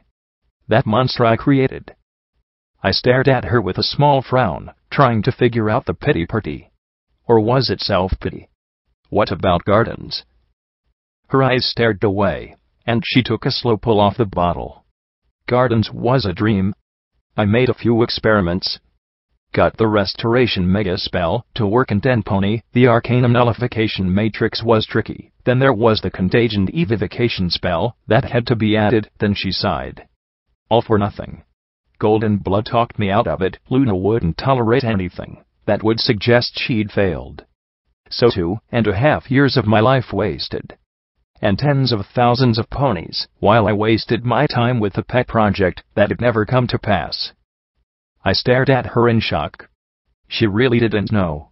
Golden Blood hid the truth from every pony but Spike, and Spike had kept it to protect Twilight Sparkle.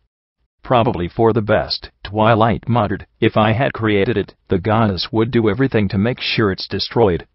After all, if alicorns are perfect to survive in the wasteland, she'd have done all she could to destroy something that could save the wastes. Or worse, she'd have me corrupt it. My words died in my throat. Was that true? It wasn't a waste. Maybe someday, some pony could finish it. Yeah. I'm sure that'll be a mistake, too, she said with a sniff.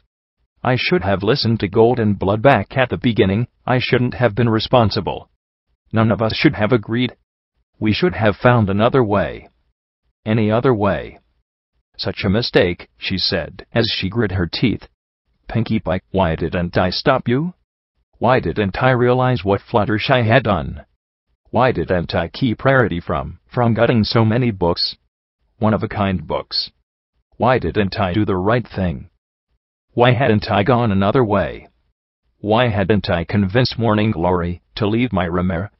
Why didn't I leave 40 foals alive till some pony could help them? I should have. I'm sorry. Regret. Lacune was a dump. a place where the goddess had dumped all the memories and feelings she hadn't wanted.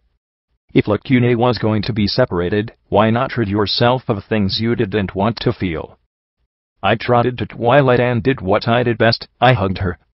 I wish I could tell you more, but your life wasn't one big mistake. There were better parts to it. We don't always see the good we do. I know you mattered to other ponies, and your friends. It wasn't all a mistake. I wish that were true, she murmured softly as everything around us fell away. The ruined library dissolved into purple motes, flowing inside me. And now more motes were floating from across the blasted landscape towards me, in spite of the wind. They came with the shame, guilt, and angst of broken ponies. The repair pony who neglected his wife and kids till they left him, and died in Manhattan. The raider who had let her foals starve to feed herself. The green unicorn twins' shameful incestuous relationship because neither could love another as much as they loved each other. More and more. Lacune, something missing. I thought that Lacune had been a pony whose memories had been taken away. She wasn't. She was a collection of the pain and angst of hundreds of ponies. Their shame. Their regret. Their guilt. All collected into one vessel, sealed off and tossed into the one place they couldn't be heard. I wondered what such a being would be, stripped of all its misery and doubt. No mistakes. No confusion. Suddenly, the stories of alicorns abroad being complete monsters made a whole lot more sense. With that, the motes were gone. So, now what? Is something supposed to happen? Are we done here? I asked, as I turned around to look at the windswept field. For once, I actually wanted the dealer to show up and provide me with a clue. Instead, I got a mirror. Slowly, I approached it. Just a simple standing mirror. A bit fancy. Maybe I'd seen it in Blue Blood Manor, or maybe it was something from the countless memories inside me. I closed my eyes, taking a deep breath as I trotted towards it. Okay, horrible mind rape or emotional crush time incoming. Bring it on. I stood before my battered, bloody, bleeding self. Okay. Bring it on. Evil twin combat? Mind messing? Some horrible self-revelation. I can't take it. But nothing. Just me. White hide. Two bright red eyes. Clean. Goddesses, how long ago had it been since clean was normal and muck, mud, and blood an aberration? Neat security barding. Old normal pip-buck without some damned mega spell program inside it. Happy. Goddesses, I looked so happy. Well fed. No worries but to deal with the next shift and the next game. I stared at my reflection. Really? What was the point of this? I narrowed my eye, gritting my teeth. What? I get it. I was an idiot then. What's your point? I yelled at myself, then reared up and shoved the mirror back. It shattered. No, not the mirror. Me. And when I looked again, there was the mirror, and there was me. Bloody, battered me on my weak limbs. My one freakish glowing eye staring back at me. Goddesses, did I look this hurt to every pony? I turned, looking at the bullet hole scars dotting my hide. The ugly splash on my chest. The mar on my face. My hide looked like it was starting to become diseased. I was so dirty that I'd never be clean again. The dirt and blood seemed part of my hide. Mutated limbs bending before my very eyes, like I was turning into some sort of pony leech hybrid. Even my teeth were going yellow, my ribs showing. I didn't even look like a stable pony anymore. I get it. I suck. I'm dying. What's the fucking point? I screamed, shoving it over again and seeing myself shatter in bloody bits. The mirror, I didn't want to look in it now. I was sick of this place. Sick of these mind games. Sick of always being hurt. The pony in the mirror, I screamed as I shoved the mirror away, clenching my eyes. I wasn't that. I wasn't going to be that. That pony belonged in a cave. I was going to be dead in 6 months, a year at the most. Please, let me be dead. You still want to die, whispered a mare inside me. It sounded like Trixie. I closed my eye, lifting my head, as I fought the despair inside me. Even after gardens, even after finding out about Marigold, I didn't want to live if it meant turning into that thing. I was becoming a monster. A bloody, brutalized, beaten monster. The wasteland was molding me into another Gorgonordias with all the finesse that sanguine could muster. I fought the sob in my throat. I'm scared, and that was it. Fear. I was afraid. Afraid I'd hurt my friends. Afraid of what I was becoming. Afraid of what would happen to every pony if I died. Better for me to hurry the process along. Fall apart. Push as long and hard as I could before I fell apart for good. Death was easier. I sobbed there in that dark emptiness, ignoring the contents of the mirror as it wept too. I don't want to die. I don't want to become that thing, I said as I pointed at the mirror with a limp hoof. I want to live. Then live, Twilight murmured softly inside me. Live for your friends. Live for gardens. Live for something you want to live for. Don't make my mistake, don't live for something you hate. I sniffed, looking at that thing. It couldn't look back at me. And, what if, there was silence for a moment, and then Sam said, quietly, that's what friends are for. I sat there a moment, blubbering like an idiot. The fact that I was going to inevitably die young looked back at me. Twilight's taint was slowly and inevitably transforming me into something monstrous. I'm sorry, I whispered to that thing in the mirror. To those mares inside me. There's no shame in fear, the shame is in letting your fear control you. You have to keep faith, even when you're afraid. You gotta giggle at the ghosties, even when laughing's the last thing you want to do. Don't let being afraid stop you from being awesome. Don't let fear turn you mean and hateful. Be honest with yourself. Lying never changed nothing. Until up, I finally looked at that thing that was once a happy and healthy mare, and sighed, I'm going to be dead soon, or I'm going to be a monster. And then I smiled a little. Well, guess I better make the time count. Now, how do I get out of Lacuna? Just ask, the mare replied, complete and whole within me. I heard the soft hum. My own humming. And I hummed along with myself. Maybe I was doomed. I was afraid. But I wouldn't let fear destroy me. I had too much to do. I gazed into Lacuna's eyes, as they focused on my own. She blinked, then looked down at Lightning Dancer holding me up. Ah, she said delicately, I assume that there have been developments. You could say that, I said, and the yellow mare nodded, and deftly placed me back in the wheelchair. Thank you, Lacuna, I said, as I settled back, looking up at her with a soft smile. That last bit, with the mirror. That was you, wasn't it? The alicorn fidgeted a little and gave a sheepish smile. It only seemed right. You pulled me out of the dark and put me back together again. Virtue isn't something inherent. The goddess and countless ponies within had shoved their flaws and weaknesses into the equivalent of a closet and created a mare who was gentle and kind, who had learned from her mistakes, who was better for them. You couldn't have empathy if you anesthetized yourself to the pain of others. You get a horn, and suddenly everything's all magical and mystical, Lightning Dancer said with a teasing grin, looking at Lacuna curiously. Clearly, any pony with wings was an okay pony to a Pegasus. Yup. It's a great, mysterious world for us hornheads, I replied with a grin. Lacuna lifted me easily with her horn, adjusting me in the seat. I had to admit, I felt a bit foolish being lifted around like that. Well, if you're done, I'll go wait for dusk. She's probably going to need some cloudberry wine and a good cry after all this is done, she said with a smile and a roll of her eyes. The tougher the mare, the bigger the softy inside. Deus must have been stuffed with down fluff, then. She trotted off back towards Glory's room. That is a very interesting mare, Lacuna said softly. Ponies keep surprising me, I agreed with a smile. Then I looked up at her.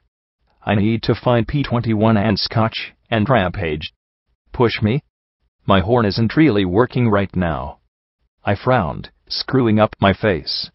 There was a sparkle from the tip, then a zap, like the blowing of a light bulb. I rolled my eye, looking at the char barely visible on the tip of my horn. Yup. Still not working. I pouted. Stupid little defective horn, Hermf. It took a bit of time to find them in the School of Literature. One classroom had been converted into a kitchen. The fare was distinctly basic, but beggars couldn't be choosers. Most of the eggheads sat around with books, talking about their ideas, problems, and plans. Scotch-Tape stared at a sparkle cola slowly going flat before her.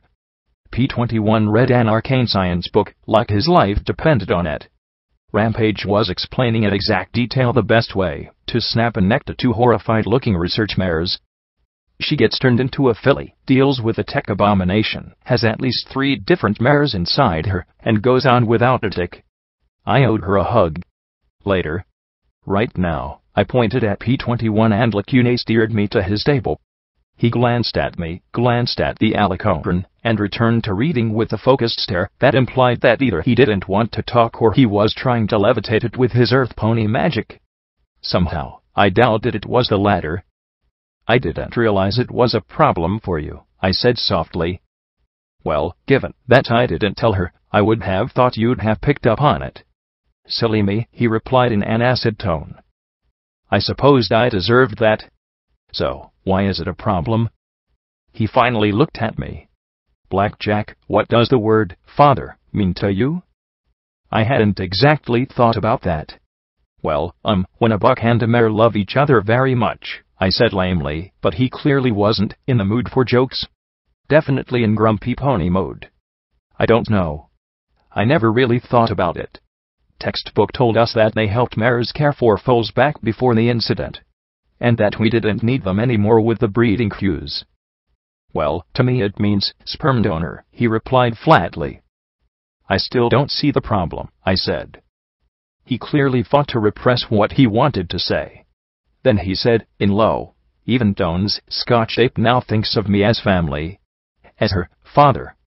He sighed and closed his eyes and he sat back. Her mother always went on and on about us being a family once we were out of the stable. Living together. Having more children. Love, he sighed, and rubbed his face. All I wanted was to escape.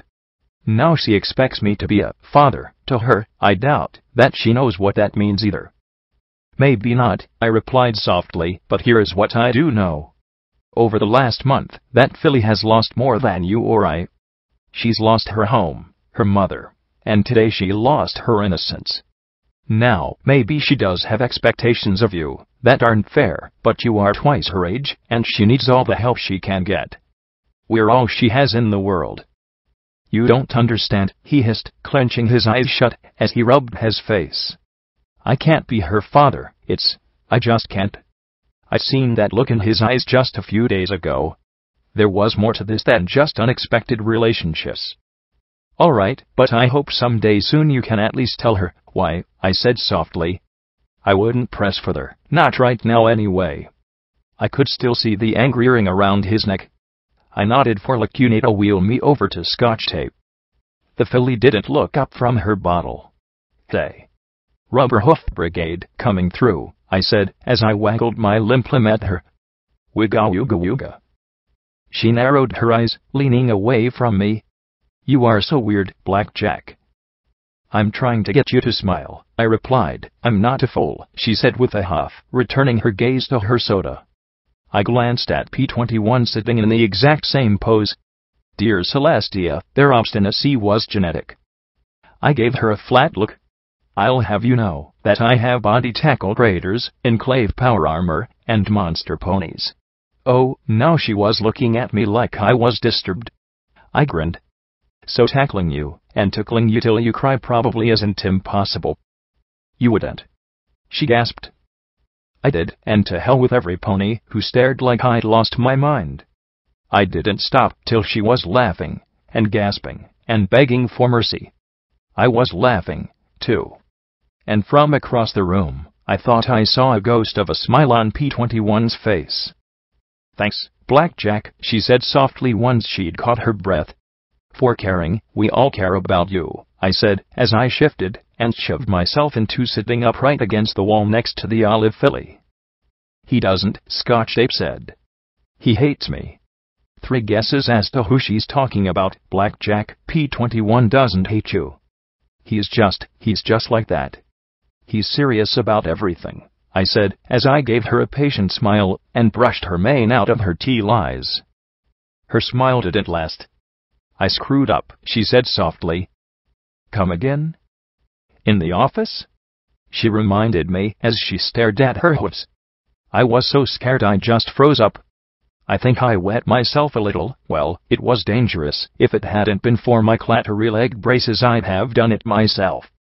Not that, she said softly, pressing her limbs together. I saw it. The monster from the tunnels. She drew a trembling breath. There was a heap of scrap in there. Just a pile of junk, but I knew it was going to come alive. It was going to eat me, eat us all. I would have stayed there till I reappeared if some mare hadn't brushed against me. I nearly got caught anyway. She shook, and I put a leg across her shoulders. I see it all the time. I hear it in the walls. She pointed at a sparkle cola machine in the corner. I think it's in there, and any second it's going to pop out and eat us all. Scotch, it's gone. I shot it with the strongest gun in Equestria. It's not coming back, I said, but I saw she wasn't convinced. Trige trotted in and immediately approached me, 4 new leg braces floating beside her. I broke into a wide grin. Finally. I am so tired of being pushed around, like an old gray mare. Oh, no, old gray mares are much better patients than you. Speaking of which, the professor wants to make sure that you speak with her before you run off again. Funny, she didn't seem like she was very happy about that. My mane was starting to prickle. All right, just let me check on Glory first. I'm afraid that wasn't a request, a buck said from the doorway. The unicorn levitated a bow and arrow, the black arrowhead glowing with an inset talisman. Looming behind him was a massive sentry bot, with a white crab painted on the front. A zebra mare bearing a scorpion cutie mark, were they still called cutie marks on zebras, and carrying a rifle. The spitting image of Lancer skulked on his left, and a white Pegasus mare, with 2 needle rifles, on her battle saddle stood to his right. The buck with the arrow glared right at me. Professor Zodiac will see you now. Footnote, level up. Nubric added, made of stubbornium. You just don't know when to up and die. When reduced to 25% or fewer hit points, you gain +6 DT, and regenerate 2 HP/sec, till above 25% hit points. Questbrick added, Magic Bullet, rank 3, the range of your Magic Bullet spell has increased by a factor of 5. Huge thanks and admiration to Cut, for creating Foe. Massive props to Heinz and Bronode, for spending 10 hours making this decent. And thanks to every pony who leaves feedback. You make this possible.